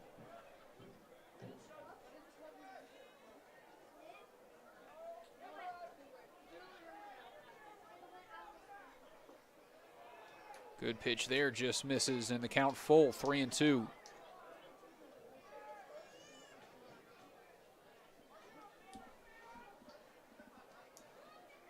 Full count, 3-2. Barron delivers. Popped up on the infield. James Anderson underneath. Makes the play, 2 away.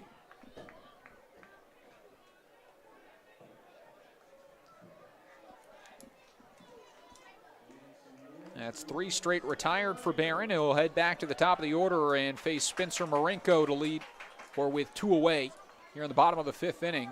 7 runs on 8 hits for Corvallis. No errors to this point. The Pippins have just 4 hits. No runs and 2 errors to this point as Marinko falls behind 0-1.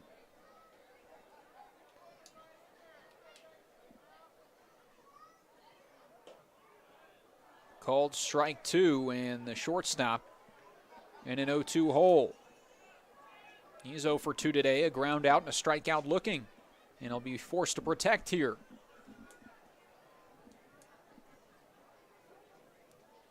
Oh, 2.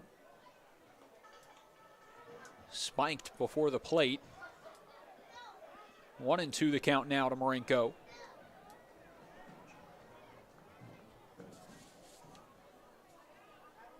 Who had 40 games played with YVC this year and a .272 average. 29 runs, 21 RBIs, takes that one. And he put together good at-bats, had a .379 on-base percentage.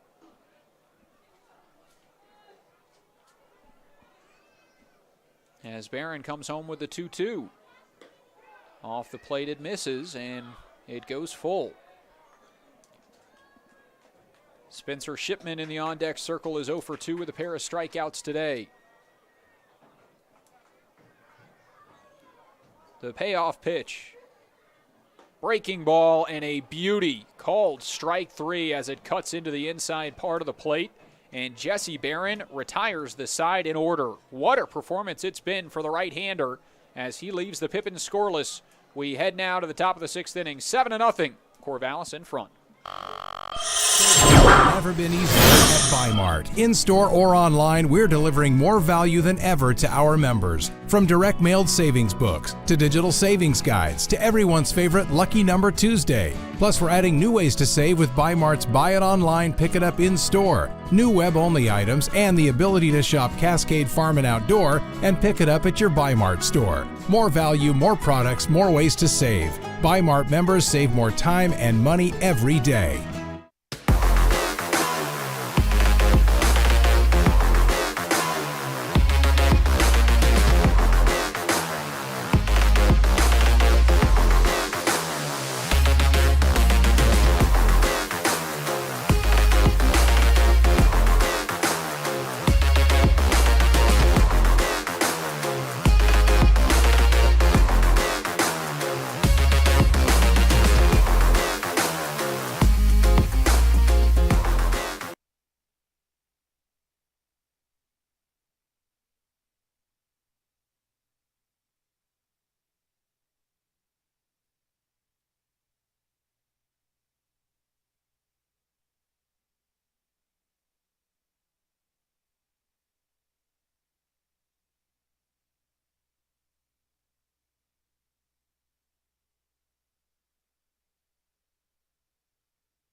New pitcher Caden Duke completes his warm-ups, and we head to the top of the 6th inning. 5, 6, 7 in the order coming to the plate for Corvallis. As Caden Duke gets his first outing of the year, the freshman from the University of the Pacific. Tracy, California, where he had a 0.93 ERA his senior year at Millennium High School, while also hitting .562 in 17 games. Video game numbers his senior year, and had a .394 career high school batting average and a 10-3 career record on the mound. And he's played both ways at Pacific so far this year. 19.2 innings of work in his freshman season. An 0-1 record, 6.41 ERA, 11 strikeouts for him. Has the 1-1 in there for strike 2. On top of that, had 4 hits in 22 at-bats at the plate, 5 RBIs and 3 runs. Did the right-hander. Ahead 1-2, here's the next home. Nice breaking ball. Will cut low.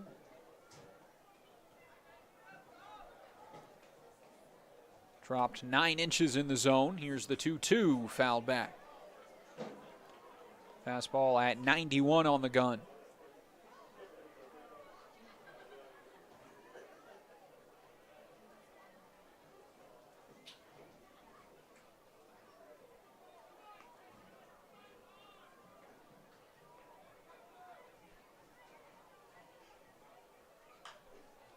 Late swing, fouled away. Behind on that fastball. 2-2. Mason Lay 0 for 3 this afternoon. The only Knights player not to reach base thus far, and he swings at this breaking ball. Thrown down, and Olsen delivers to McCallum for the first down.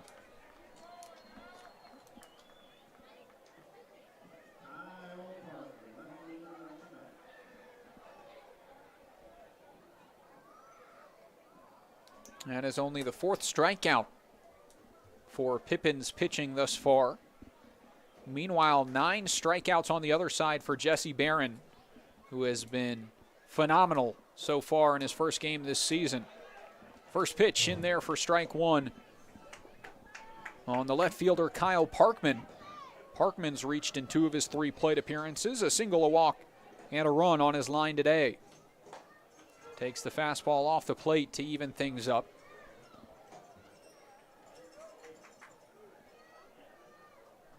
Kyle Crustangel in his 2nd season officially with the Pippins, as this one swung on and missed. Head coach signed with the team in October of 2019. Pippins did not play in 2020, so got his first full season in 2021. Won the division and took him to the championship game. Looking for the same result this year with this Pippins squad. As the count 2-2. Caden Duke comes home. Nice breaking ball and a called strike 3.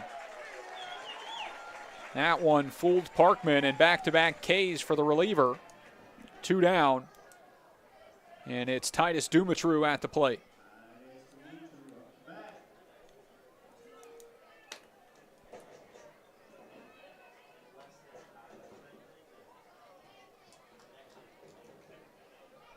He'll take his practice swings before stepping in. But Crustangel, a 116 and 100 career West Coast League record. Coaching for the Wenatchee Apple Sox for several years before joining the Yakima Valley Pippins.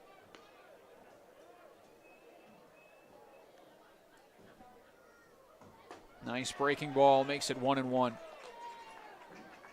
Crustangel also joined the Yaks of YVC in 2016. 204 career wins with the Yaks to only 95 losses.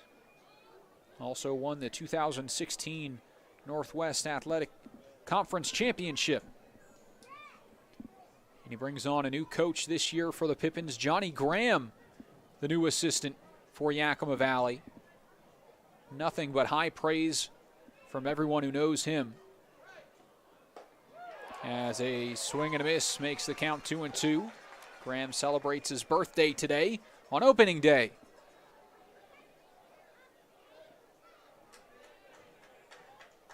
Here's the next from Duke. Fouled back, and that got a piece of the umpire off his mask. Olsen will walk the ball out there and give him a bit of a break. And Duke will try again. Trying to strike out the side.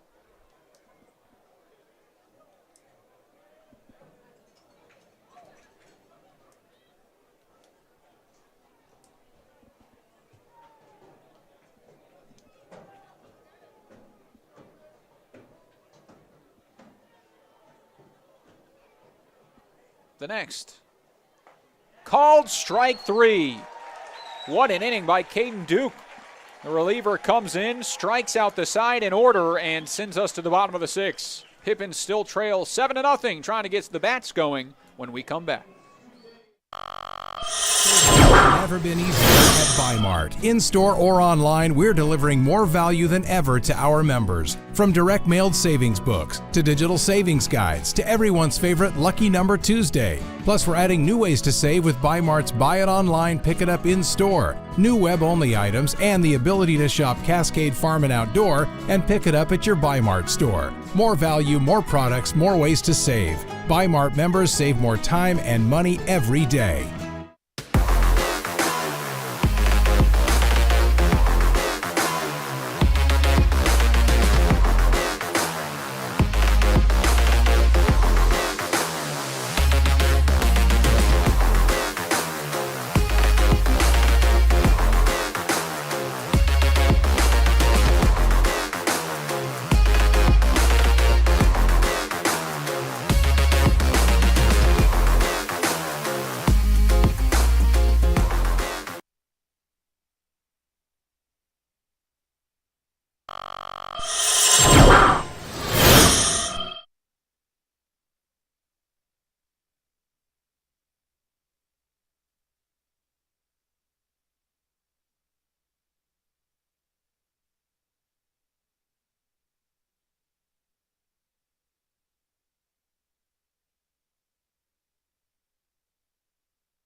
Welcome back to Pippins Baseball. You're watching on the YouTube, listening on the Mixler. I'm Zach McKinstry. Bottom of the 6th inning coming up. New arm into the game for Corvallis. It's Duke Brotherton to take over for the Knights, replacing Jesse Barron, who was phenomenal through 5 innings. 9 strikeouts, allowing just 4 hits and no runs crossing the plate. A quality start for the right-hander in his debut, and they'll turn things over to Brotherton as he'll try and keep the Pippins scoreless here in the bottom of the 6th inning. Spencer Shipman will lead things off. 2-3-4 in the order for Yakima Valley, as the second baseman looking to turn his afternoon around. 0 for 2, a pair of strikeouts.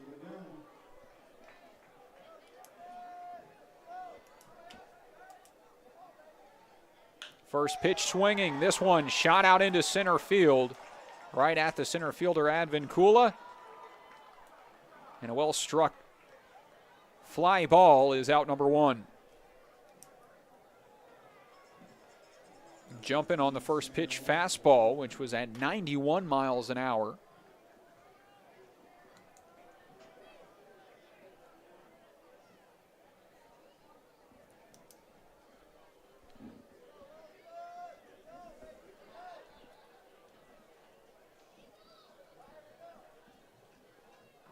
First home here is an off speed to Sam Olsen.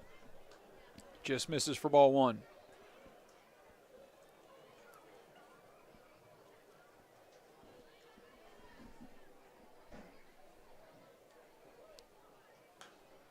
Swings and fouls this one back.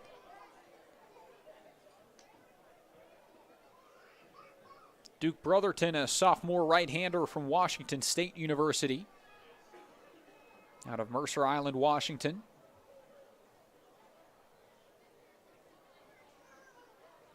One. Shot down the line right at the third baseman. And Shangalang's throw across the diamond is in time for out number 2. 2 up, 2 down for Brotherton into the game. His true freshman year in 2021 appeared in 3 games for the Cougars of Washington State, 1 as a starter. 6 strikeouts in 4 innings of work. Made his collegiate debut out of the bullpen at number 18 Oregon State. A tough position to get put into. And recorded 3 strikeouts in 1 inning of work.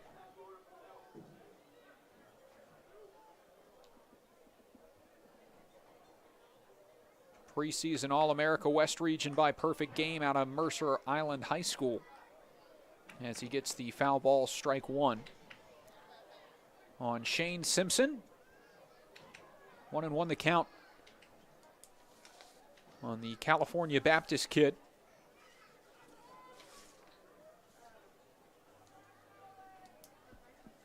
Played 31 games for CBU this year. That one misses, 2-1 the count. And also came with 6 starts and a .265 batting average for the left-handed hitting infielder. Here's a 2-1. This one now shot out into left center field, and that one will drop down for a hit. Simpson thinking about 2 out of the box, but slows things down. It's a 2-out single to put the cleanup man on base as the right fielder Jake Borst gets a turn.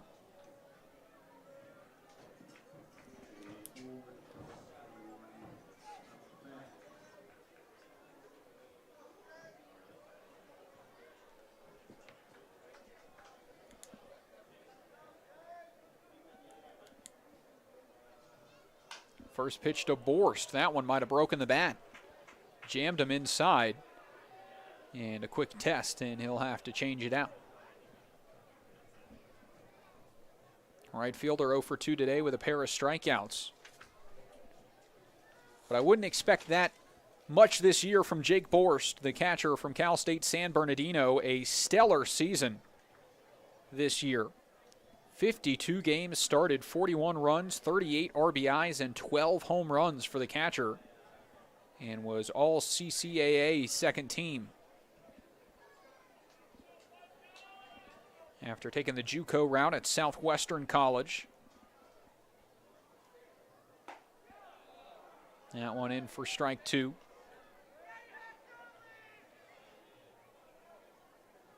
Played 19 games at Southwestern College in the shortened 2020 season, but out to a .316 start that season before he transferred to Cal State San Bernardino. 0-2. Dribbler.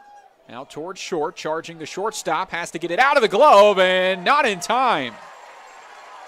Beating out the infield single is Jake Borst on a tough play for Spencer Scott at short.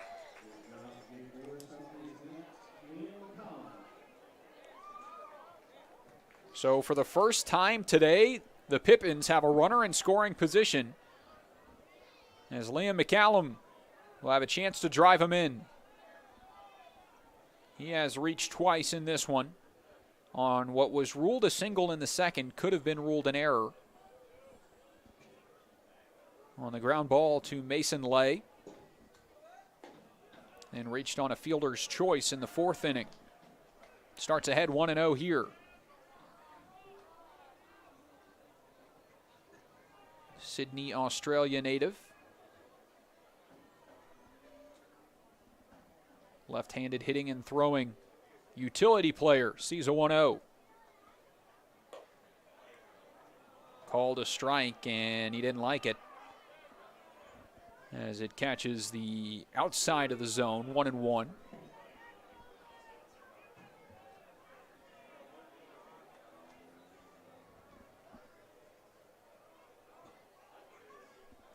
No wind blowing right now, as this one will miss low at 91 miles an hour out of the hand of the righty. McCallum back ahead 2-1.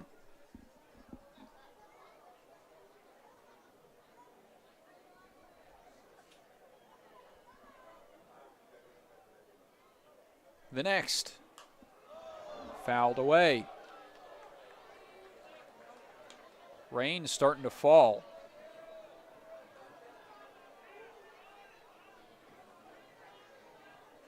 As there was a chance of that this morning.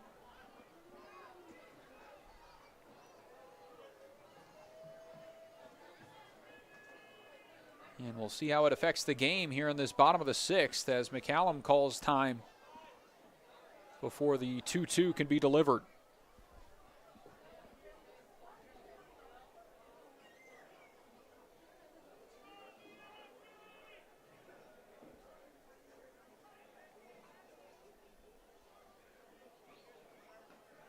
Two cuts inside and just misses. 3-2, and the runners will be in motion.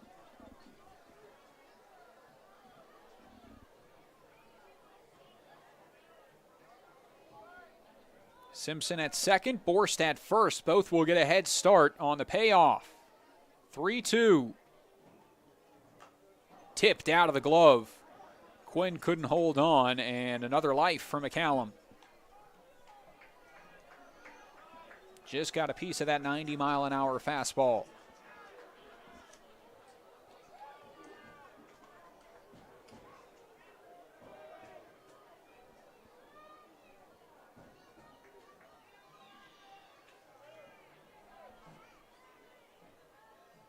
Three-two.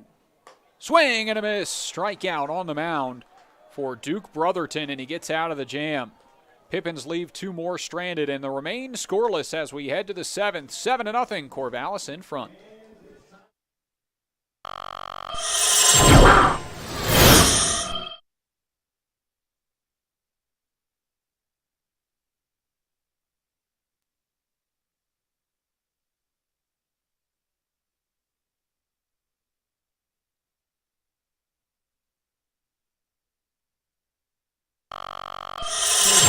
Never been easier at Bi-Mart. In-store or online, we're delivering more value than ever to our members. From direct mailed savings books to digital savings guides to everyone's favorite Lucky Number Tuesday. Plus, we're adding new ways to save with Bi-Mart's Buy It Online, Pick It Up in-store, new web-only items, and the ability to shop Cascade Farm and Outdoor and pick it up at your Bi-Mart store. More value, more products, more ways to save. Bi-Mart members save more time and money every day.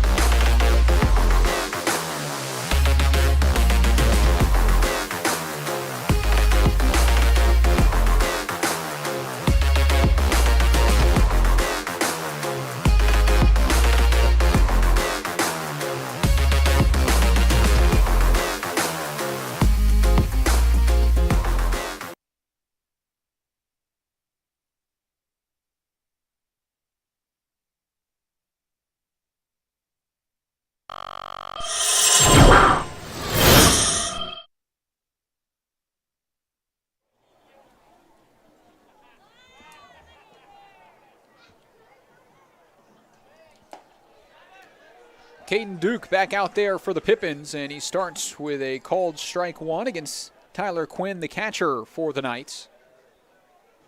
Quickly delivers the next, and a beautiful breaking ball in for strike two.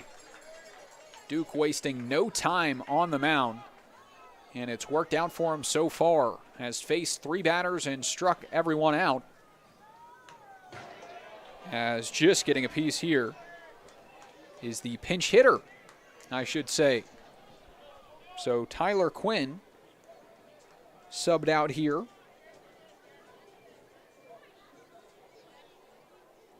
And into the game, number 27, Kyle Casperson.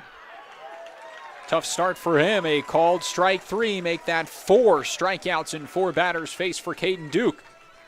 And one away.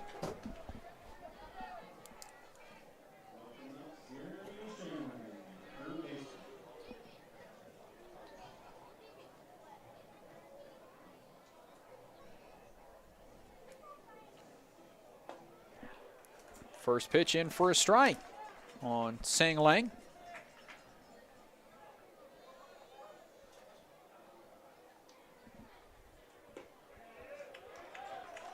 Breaking ball, strike 2. Both taken by the third baseman. And a late swing on the fastball shoots it foul. The timing switch up between the starter for the Pippins, Frieders, to Caden Duke, is forcing the Knights to adjust. Here's the 1-2. Called strike 3, a late call by the home plate umpire, but it does catch the outside zone and sits down the third baseman for out number 2. 5 straight strikeouts for Caden Duke, and of those 5, 4 are looking. Duke has been painting so far in this outing, his first of the year. And that is the first time this inning he starts with a first pitch ball, as the fastball misses up and away, and the count to 1-0. Facing the leadoff hitter, Jonah Advincula. This one will miss outside as well, 2-0. Center fielder had that blast triple into the right center gap in his last at bat. Takes this one for a strike, and the count to 2-1. Advincula officially is 1 for 3 on the day, with his triple in his last at bat and a run. Fastball on the 2-1 misses. 3 balls, 1 strike.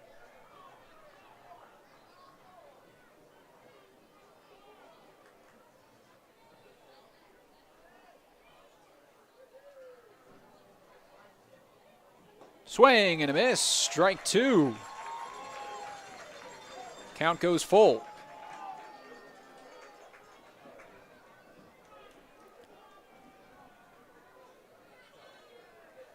Caden Duke will try again.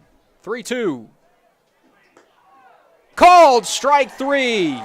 Catches the corner low and in, and Caden Duke has faced 6 batters, struck every single one out. Strikes out the side for the second straight inning and sends us to the bottom of the 7th. It's time to stretch here in Yakima as the Pippins trail 7-0.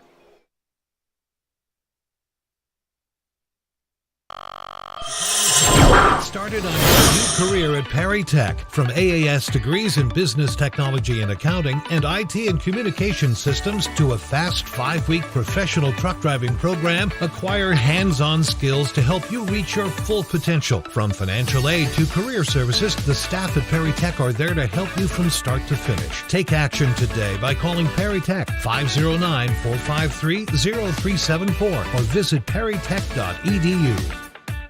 It's sky blue, barn red. Caught up in a country, the only way I wanna be. Somewhere where the road ends, out there where the creek bends, that's where you can find me. With them fields of gold and cotton rows that never ending sky, and take it slow, easy road, man, that's life. Caught up in a country.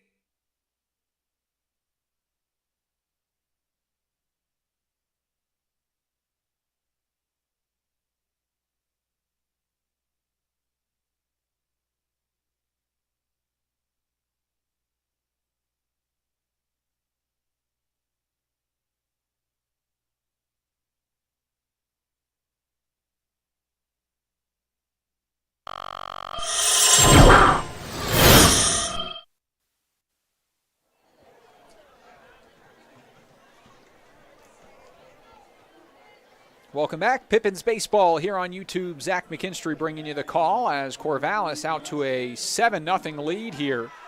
On the other side of the 7th inning stretch, Pippins coming to the plate here on the bottom of the 7th.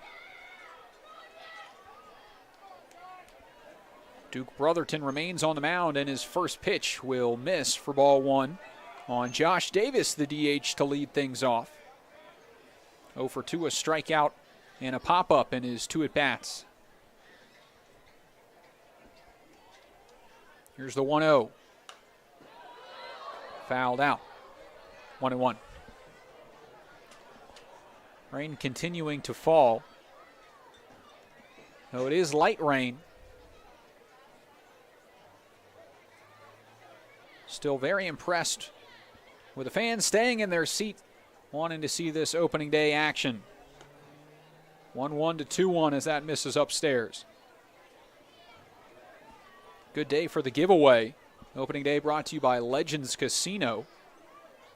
Here at the ballpark, handed out Legends Casino blankets.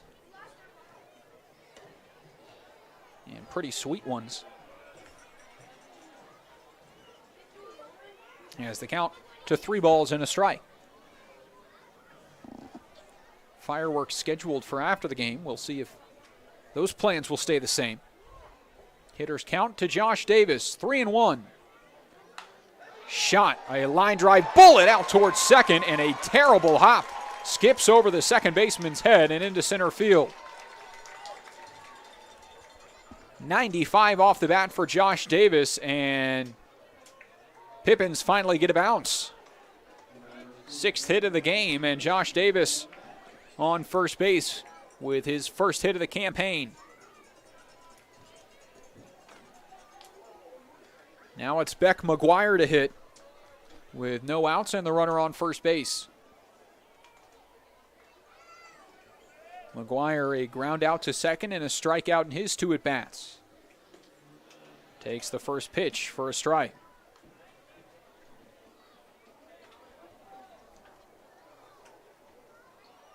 That is now the 3rd time in 7 innings tonight that the Pippins have had their leadoff runner reach. But no runs to show for it. Yet, that is. Chances here in the bottom of the 7th. Although McGuire takes a called strike 2 and will fall behind. No balls, 2 strikes. To the third baseman.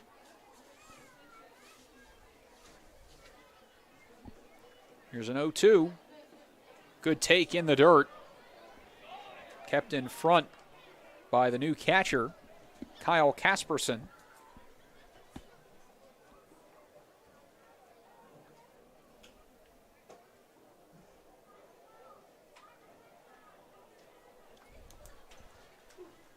Davis remains on first, a 1-2 from Brotherton. This one scoots out of the glove of the backstop, but doesn't scoot away far enough for Davis to advance. Just the ball, 2-2.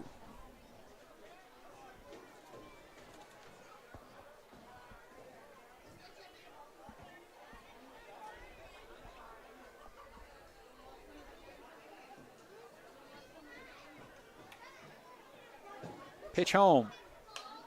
Fouled away as McGuire stays alive.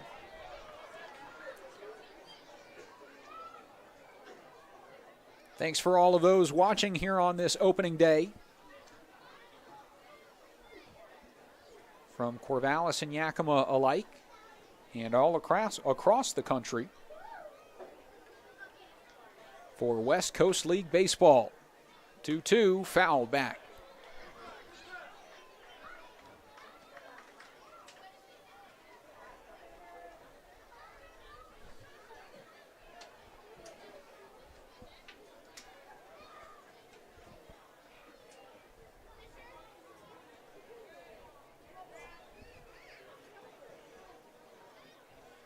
Two. Swing and a miss. Tipped back into the mitt of Casperson. Hung on to, and that is out number 1. Second strikeout for Duke Brotherton. Now the center fielder, Owen McWilliam, to hit.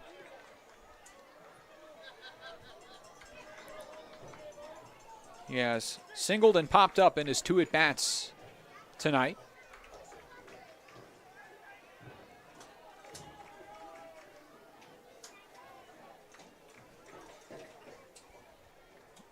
The first home misses off the plate. in the righty-righty matchup.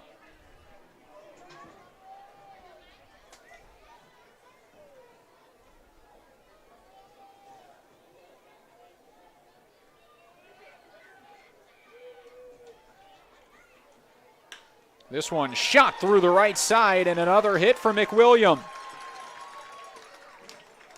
One out single, runners on first and second for the Pippins, and perhaps something brewing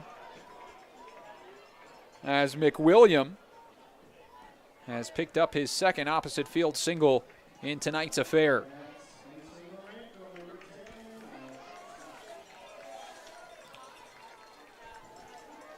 So with that hit, the Pippins 7 total hits on the game, Corvallis 8, and the hit total that even, but Corvallis in front by 7 here late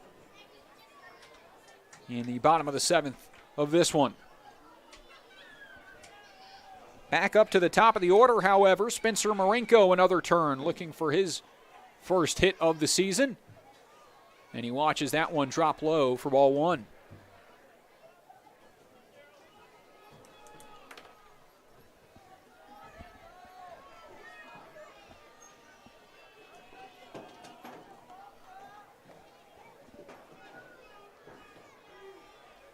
One-0. Just gets a piece of the zone there. Ball and a strike.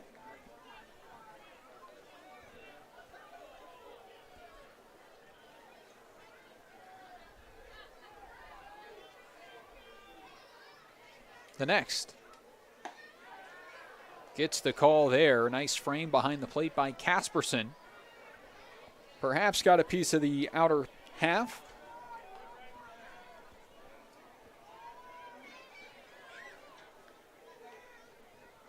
One and two the count now on the shortstop at the top of the order. Runner on second is Davis. First, McWilliam. The 1-2.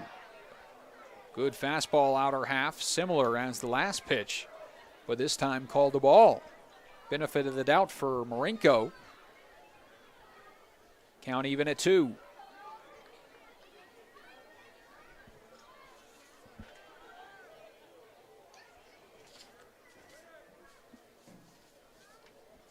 Returning Pippins player Marinko in his second season with Yakima Valley.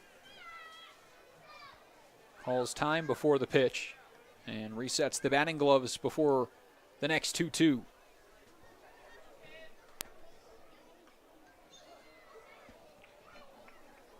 McWilliam takes his lead off the first base bag. Brotherton comes set out of the stretch. A 2-2.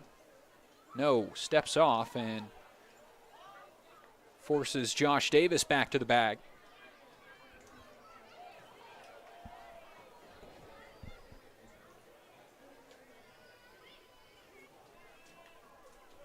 Two-two. Tipped back. Marinko stays alive. Yakima Valley starting to put at-bats together, forcing more pitches from the reliever, something they couldn't do against Jesse Barron at the start of this game, who went 5 innings, allowing only 4 hits, no runs, no walks, and 9 strikeouts in the season opener. 2-2 the count. The next, breaking ball, off speed rather, swung on and missed. And Marinko goes down on strikes for the 3rd time tonight.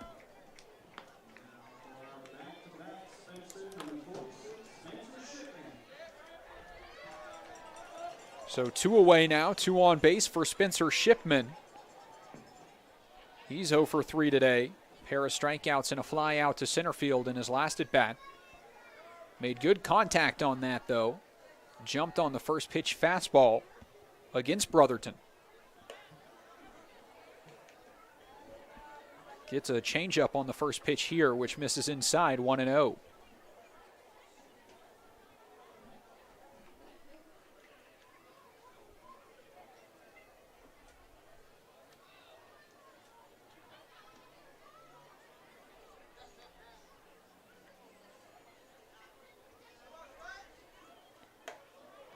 One-0 to 2-0. Hitters count. as this one misses upstairs. Big opportunity now for the former Portland Pilot. Now Yakima Valley Yak from Newman Lake, Washington. 2-0. Out to the right side. Slowly hit, first baseman underhand flip, and covering the bag is Brotherton to escape the jam. Pippins leave two more on base, and they're getting shut out as we head to the 8th inning. 7-0, Corvallis in front here at the Orchard.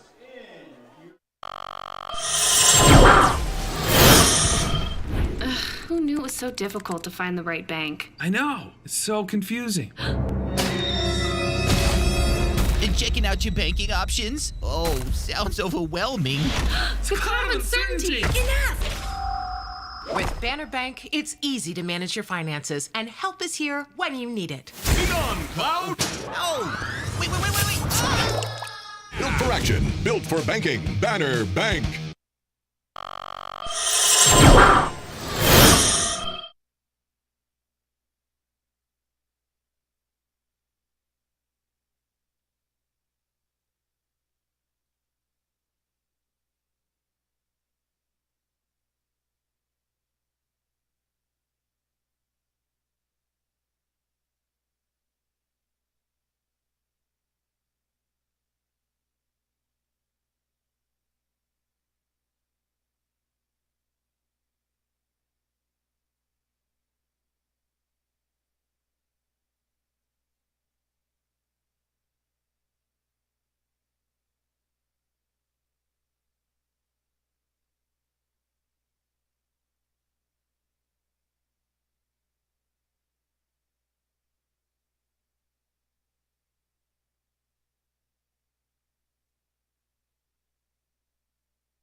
We're back, top of the 8th inning, and Caden Duke continues to pitch. He has been phenomenal out of the bullpen to this point. 6 batters face 6 Ks.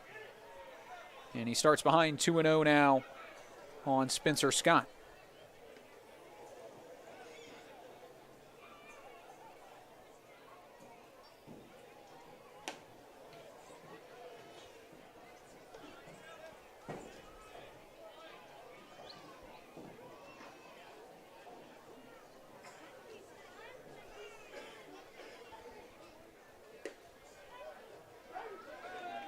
That one in for a strike.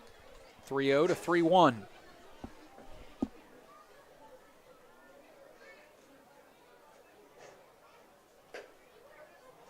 And that is ball 4. So finally, Caden Duke is human, confirmed,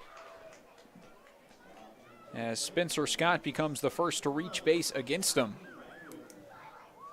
And a leadoff walk here in the top of the 8th puts Spencer Scott on base for the 5th time tonight.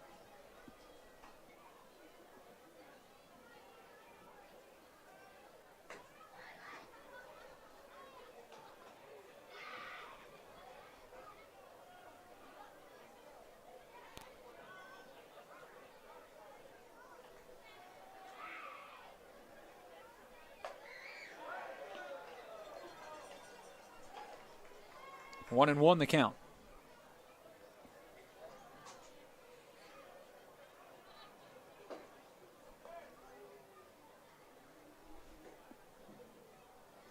Runner takes off here. This one, high fastball thrown down to second and not in time, as sliding in safely is Spencer Scott with his 4th stolen bag.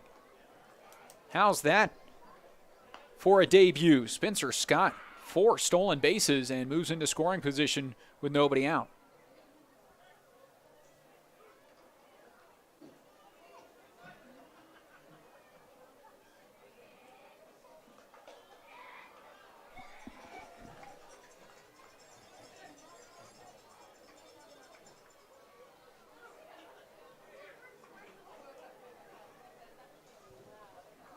2-2 the count now for Caden Duke.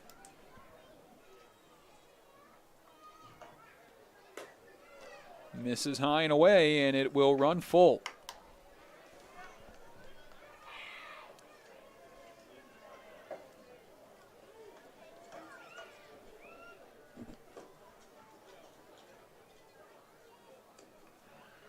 Three-two, called strike three. Caden Duke has been taking advantage of that inside corner to lefties and gets another K there against Ethan Lovelace. That is now the 7th of the night for Caden Duke.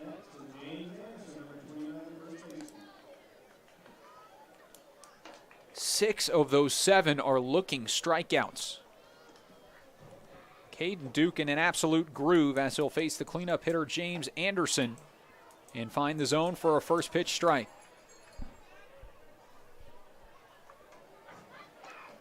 Anderson has reached twice on a walk and a hit by pitch. Outside of that, 0 for 2.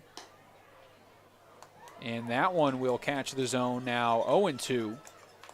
And Anderson will step out to compose himself.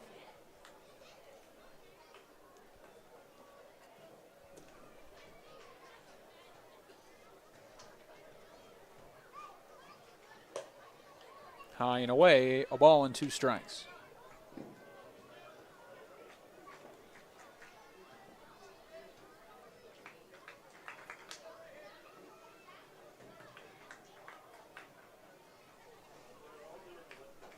One-two, breaking ball misses high and in. 2-2 the count with Spencer Scott standing on second. He has got to be nearing some sort of record for stolen bases on opening day, or just single game stolen bases in general. 4 for the shortstop.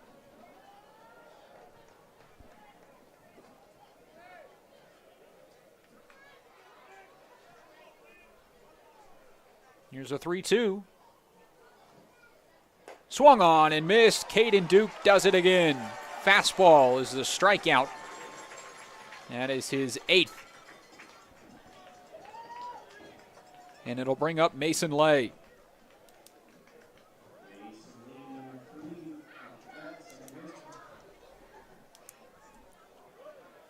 Second baseman, the only Corvallis Knight not to reach base to this point. He's 0 for 4, 2 strikeouts. Double play and a pop-up. Starts behind 0-1, but Sam Olson trots out.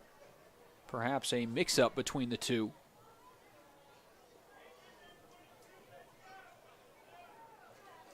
And returning to the rubber is Caden Duke.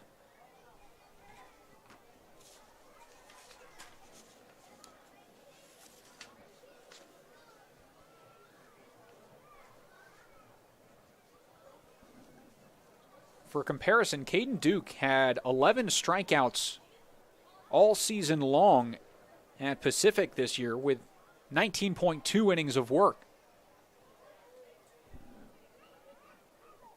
He has 8 strikeouts tonight, and he's not through 3. This one up the middle. Over is the shortstop. Fielded, throw in time. And the first out, that isn't a strikeout. It ends the inning. Pippins coming to the plate when we come back. Bottom of the 8th coming up next. 7-0 is the score here at the Orchard. Who knew it was so difficult to find the right bank? I know. It's so confusing. And checking out your banking options? Oh, sounds overwhelming. The cloud of uncertainty. Enough! With Banner Bank, it's easy to manage your finances, and help is here when you need it. Be gone, Cloud! Oh, wait. Built for action, built for banking. Banner Bank. If we win the lottery, we'd remodel our home. We'd start with the kitchen. Ooh. And out back is where the big trucks will go. Wow! Ben, you don't even live here anymore? Hey, don't forget about Grandma. Friendly meeting. Come on. Welcome to the ice dome.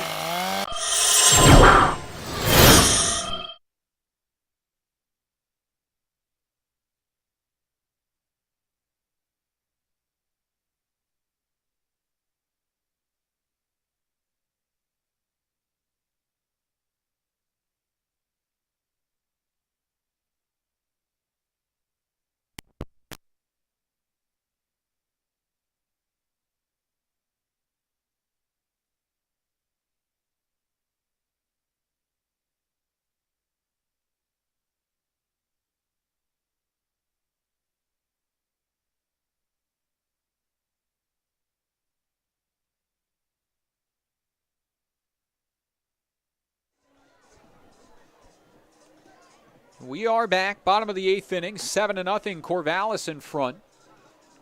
As Knights pitching has shut out the Pippins to this point. Although the Pippins have nearly as many hits as Corvallis. The Knights have just done more with those hits. And on top of that, there has not been a single walk by Knights pitching to this point. We'll see if that changes as a new arm is into the game for Corvallis. It's a lefty, Will Clark, to take the mound.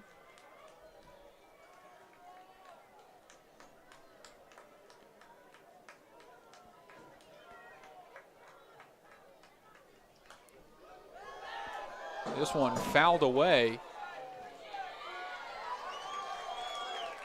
And a late reaction over there, and a kid with a glove ends up snagging it down. Clark, a junior at Pacific University in Oregon, out of Boise, Idaho. His first team all in WC this year. 6-3 record in his 14 starts. His highest in his team in wins, a 4.72 ERA, 68.2 innings of work. 66 strikeouts, and earned back-to-back NWC Pitcher of the Week awards in the late weeks of March, as this one just misses inside and the count runs full.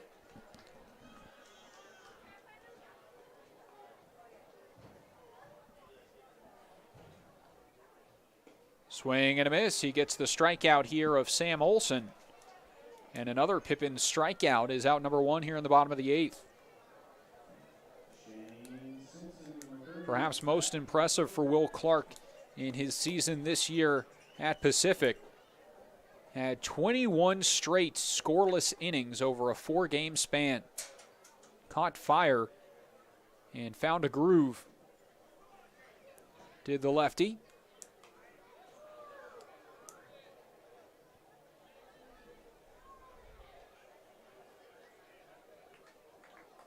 Foul ball, and the count's 0-1 on the cleanup hitting Shane Simpson, who's 2 for 3 today.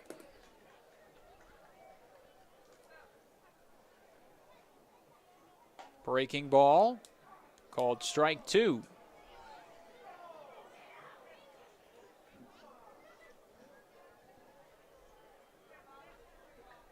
Left fielder steps back in. Off speed, this one shot out into the gap, and that one will drop in. Simpson booking for 2. The throw in is not in time. Extra base hit for Shane Simpson. That is the first extra base hit of the Pippins season. A double puts the runner in scoring position with 1 out here in this bottom of the 8th inning.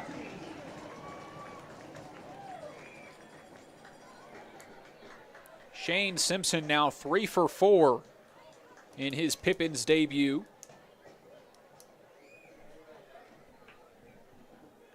And it is Jake Borscht that will hit with 1 out.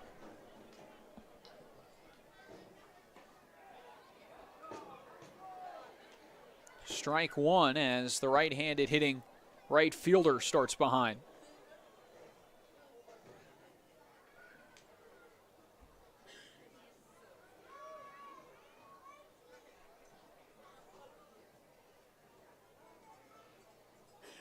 Now this one is shot out into center field and deep. Back is the center fielder, and he pulls it in just shy of the track.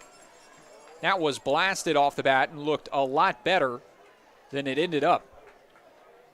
93 miles an hour into center field. And right at Advincula.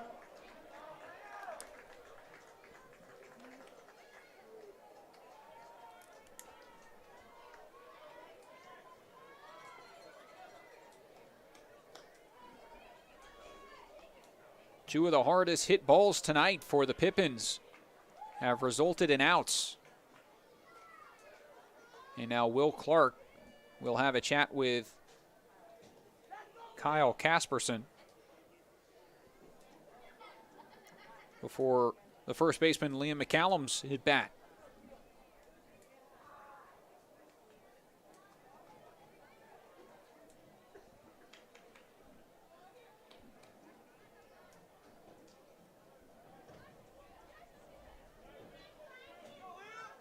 McCallum, 1 for 3 today.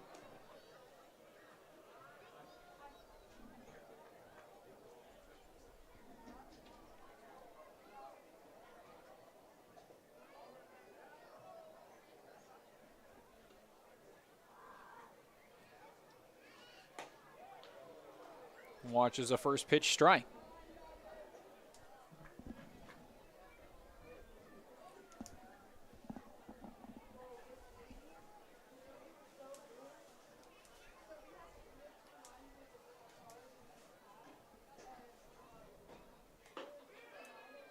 Ooh, good pitch there from Clark. Didn't get the call, and it is 1-1.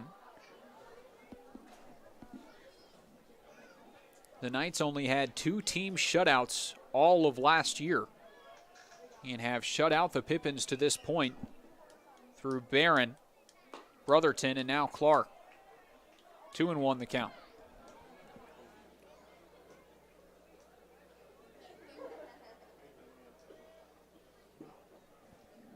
As a team, the Pippins drew more than 50 walks more than Corvallis last year. As that one just misses in the count to 3-1. But again, they have yet to draw a walk tonight. Impressive and consistent pitching from the Knights in the season opener.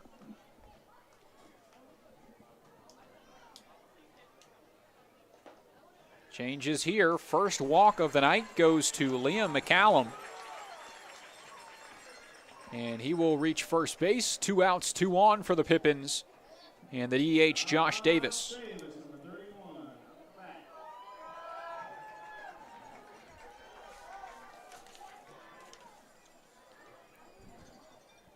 Davis had a .387 on base percentage with Yakima Valley College this season. 22 runs scored, 19 RBIs in 31 games played.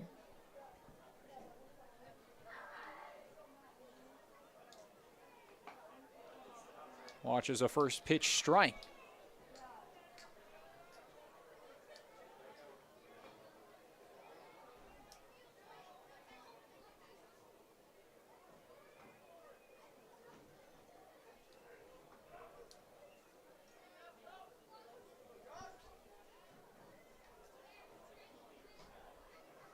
Time is called before the next can be delivered.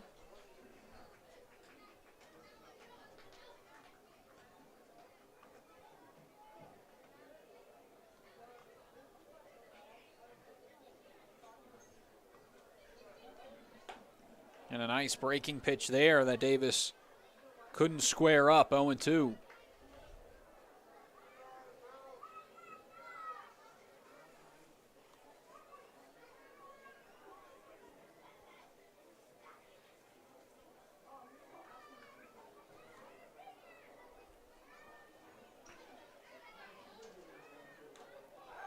Gets a piece of that one. And will stay alive. 2 outs here, bottom of the 8th inning. It is a 7-0 Corvallis lead, but Josh Davis trying to put the Pippins on the board for the first time this season. Steps back into the batter's box.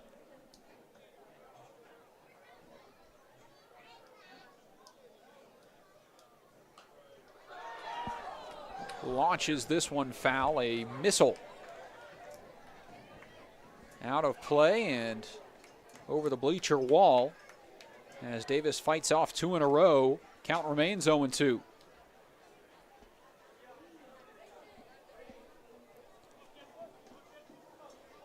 Shane Simpson stands on second. It's McCallum on first. 0-2, dips off the plate, a good take.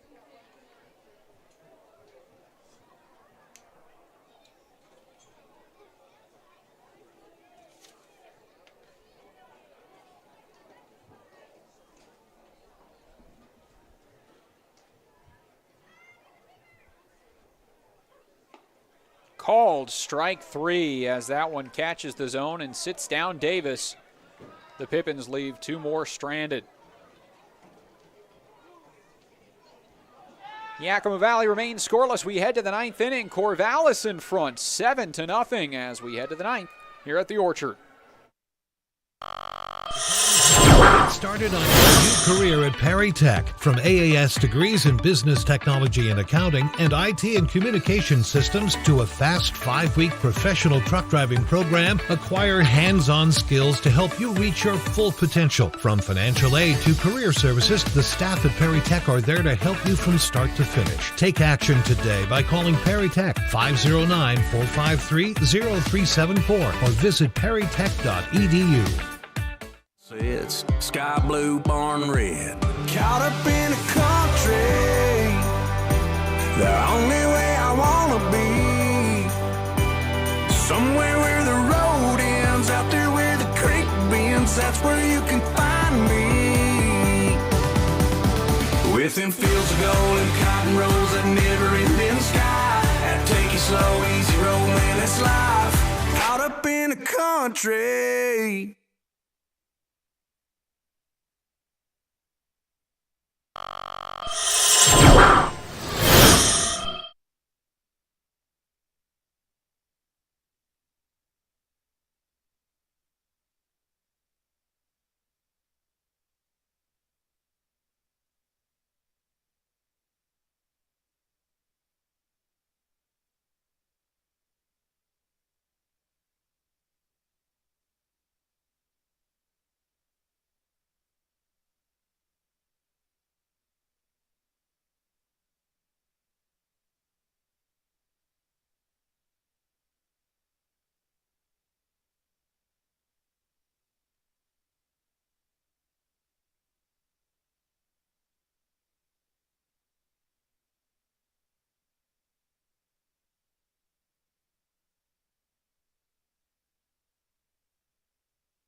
We are back for the final frame of opening day, top of the 9th inning, and a new arm into the game, Gavin Matson, out of Kennewick, Washington. Graduate of Kennewick High School in class of 2021. Playing at YVC here in Yakima Valley. Will pitch in the top of the 9th inning. Becomes the 4th Pippins pitcher in this one and starts with a swinging strike 1. As he'll face Kyle Parkman, the left fielder.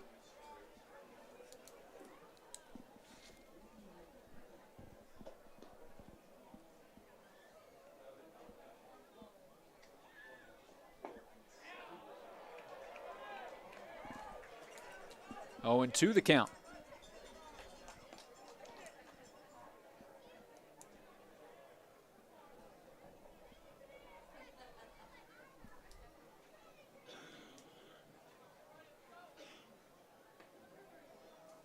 The freshman Matson stares in. Swing and a miss. Strikeout for Gavin Matson. His first as a Pippin is out number 1 in the top of the 9th.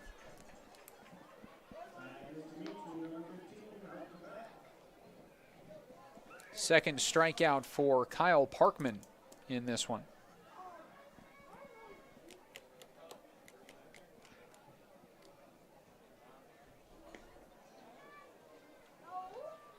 12 total strikeouts for Pippins pitching as the first misses up and in to Dumitru.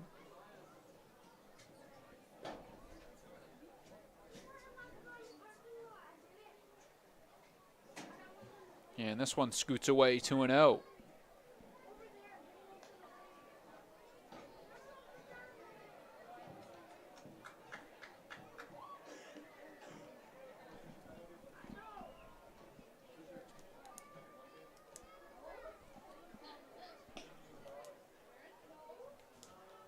Three balls, no strikes following the strikeout for Matson. As Dumitru tries to reach for the second time. Was hit by a pitch and scored in that fifth. Fouls away the 3-0.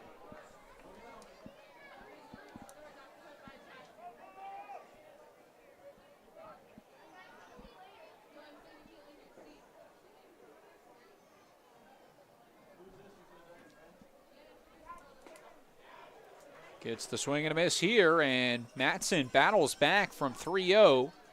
The count now full.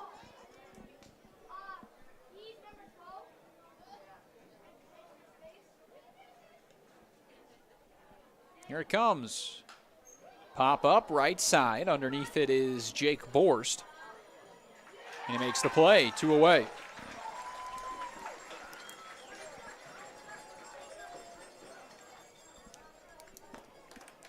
Two up, 2 down for Matson out of the pen. He'll face Kyle Casperson, who will have his second at-bat since replacing Tyler Quinn. Quinn was 2 for 3 when he took that foul ball off the groin and was replaced from the game. Casperson struck out looking in his last at-bat. Starts behind 0-1 here.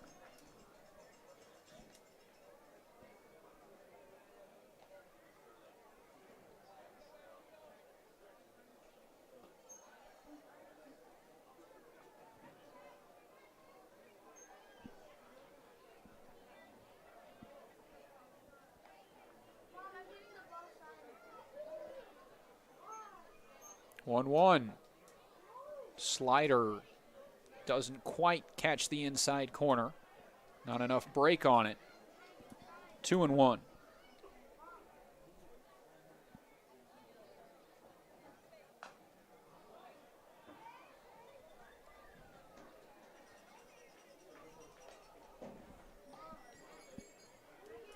Foul ball, 2-2, and Matson 1 strike away from a 1-2-3 inning.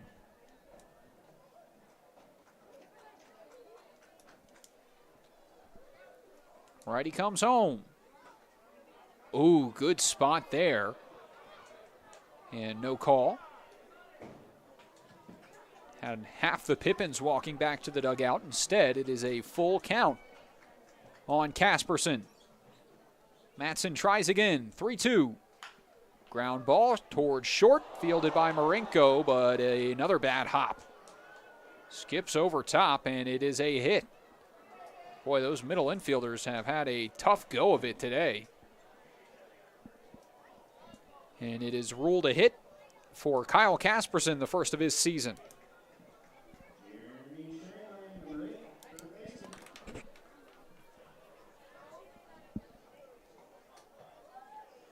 It's now Jeremy Sangalang, the third baseman, reached on an error in the fifth. Starts behind 0-1.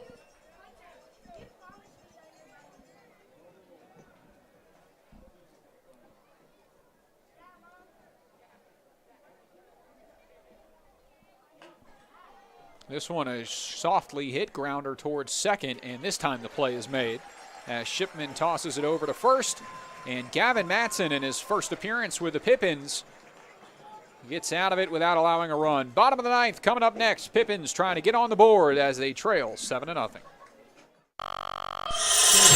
never been easier at Bi-Mart. In-store or online, we're delivering more value than ever to our members. From direct mailed savings books to digital savings guides to everyone's favorite Lucky Number Tuesday. Plus, we're adding new ways to save with Bi-Mart's Buy It Online, Pick It Up in-store, new web-only items, and the ability to shop Cascade Farm and Outdoor and pick it up at your Bi-Mart store. More value, more products, more ways to save. Bi-Mart members save more time and money every day.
Welcome back, Pippins baseball, as we head to the bottom of the ninth. Yakima Valley trailing by 7 in the opener against Corvallis. New arm into the game is Neil Feist to try and close things out. As a team, the Pippins have 14 strikeouts. Jesse Barron, the starter, with 9 in 5 innings of work. Duke Brotherton had 2 innings of work, finished with 3 Ks, and then Will Clark with a pair in his inning in the 8th. On the other side, the Pippins have struck out 12 batters of their own, but largely assisted by Caden Duke, who struck out 8 in the 9 outs that he recorded. Did not allow a hit, a run, and only walked 1. It is Beck McGuire to lead things off. He is hitless today, 0 for 3, a pair of strikeouts and a ground out. And he'll have his turn against Neil Feist here. Right-hander delivers. First pitch misses inside for ball 1.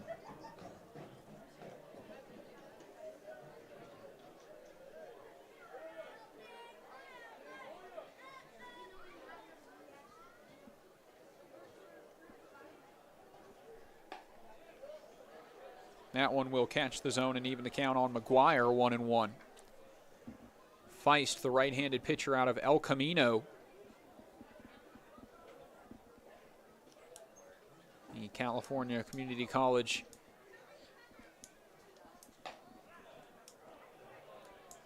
Baseball Coaches Association.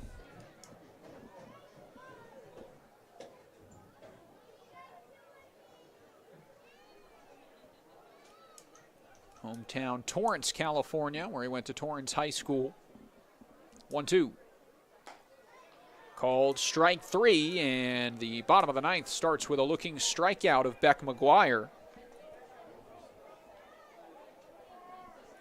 That is the 3rd of the night for Beck McGuire, and brings up the 9-hole hitter Owen McWilliam, who has had better luck at the plate tonight. 2 for 3 for Owen McWilliam. 2 singles to the right side, and then a pop-up to first base or his night. First misses for ball 1.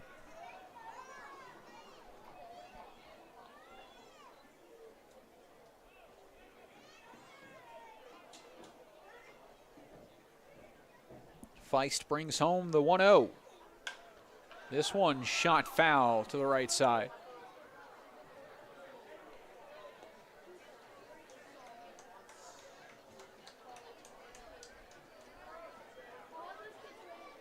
Tons of fans sticking around for the fireworks tonight as the rain has stopped.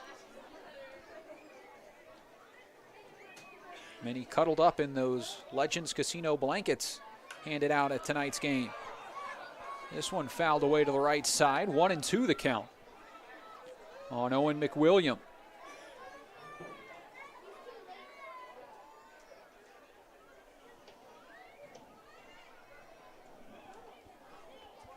Neil Feist looking for back-to-back strikeouts. Here comes the 1-2. Not that time. Bounces on the other side of the plate. And McWilliam watches it.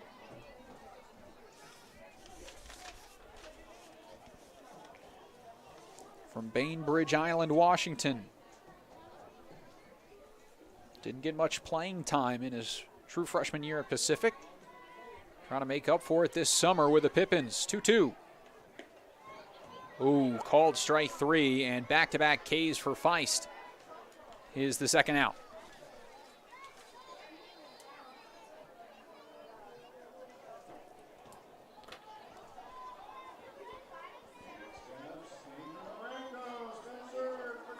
So 4 of the last 5 outs have been strikeouts for Knights pitching. And the last hope is Spencer Marinko, who's 0 for 4 in this one. He has 3 Ks. First pitch swinging, fouls it back, strike 1.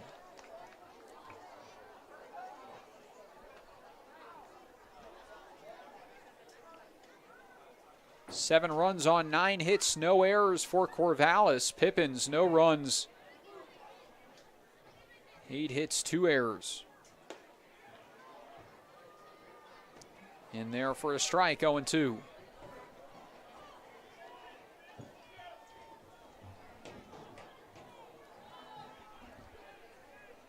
Just under 3 hours of game time. This one sped along.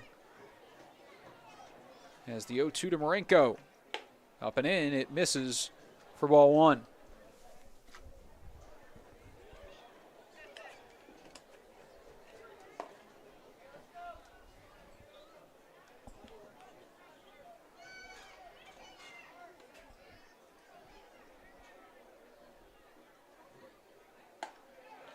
Ooh, 1-2 off the outer edge.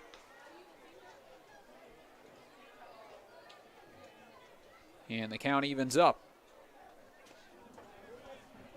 on the second-year Pippins player and Pippins legacy. 2-2 the count. Feist brings it home. High and away, ball 3. And a full count. 3-2, 2 outs, nobody on base here in the bottom of the 9th. Pippins trail 7-0 in game 1 here at the Orchard. Swing and a miss. It gets away from the catcher. Marinko busting it for first, and he will beat it out. A strikeout for Feist, but it gets away from the catcher, and the error extends the game 1 batter further. And now it's Spencer Shipman.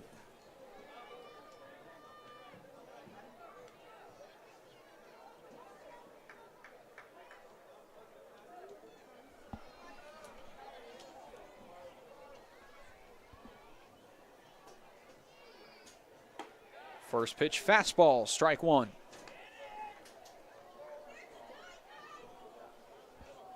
If Shipman were to reach, it's Sam Olson in the on-deck circle, who is 1 for 4 today. Second baseman is 0 for 4, a pair of strikeouts, a fly out, and a ground out. But he falls behind here, 0-2.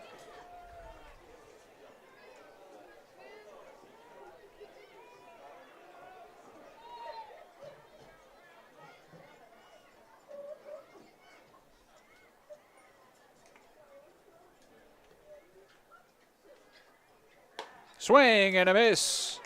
And that wraps things up. Game 1 in the books of the 2022 season as Corvallis takes it 7-0.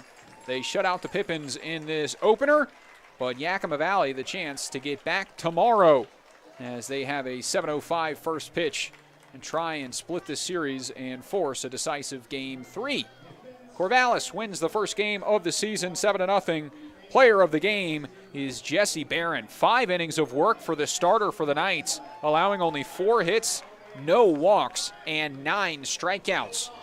On the bright side for the Pippins, it was Caden Duke out of relief, not allowing a hit in 3 innings and striking out 8 Corvallis batters. Game 2 tomorrow at 7:05, but let's go ahead and look at the scores around the league in the West Coast League. Officially wrapped up in Nanaimo as the Edmonton Riverhawks take down the Night Owls 7-5 on the road. It is a tight one in Bend as Wenatchee and the Apple Sox up 12-11 in the top of the 8th over the Elks. Cowlitz Black Bears up 11-6 on the Springfield Drifters in the bottom of the 9th. And the Ridgefield Raptors have ran away with it against Walla Walla. 16-1 the final there. And that is all the games as the rest postponed due to rain. Luckily, the Pippins got this one in. A fantastic night for baseball and a great showing on the first game of the season. Fans sticking around to see fireworks after this, but that wraps up our broadcast here on Pippins Baseball YouTube. Thanks for listening here on opening day. For everyone involved in the production, I'm Zach McKinstry, and we will see you tomorrow here on Pippins Baseball YouTube.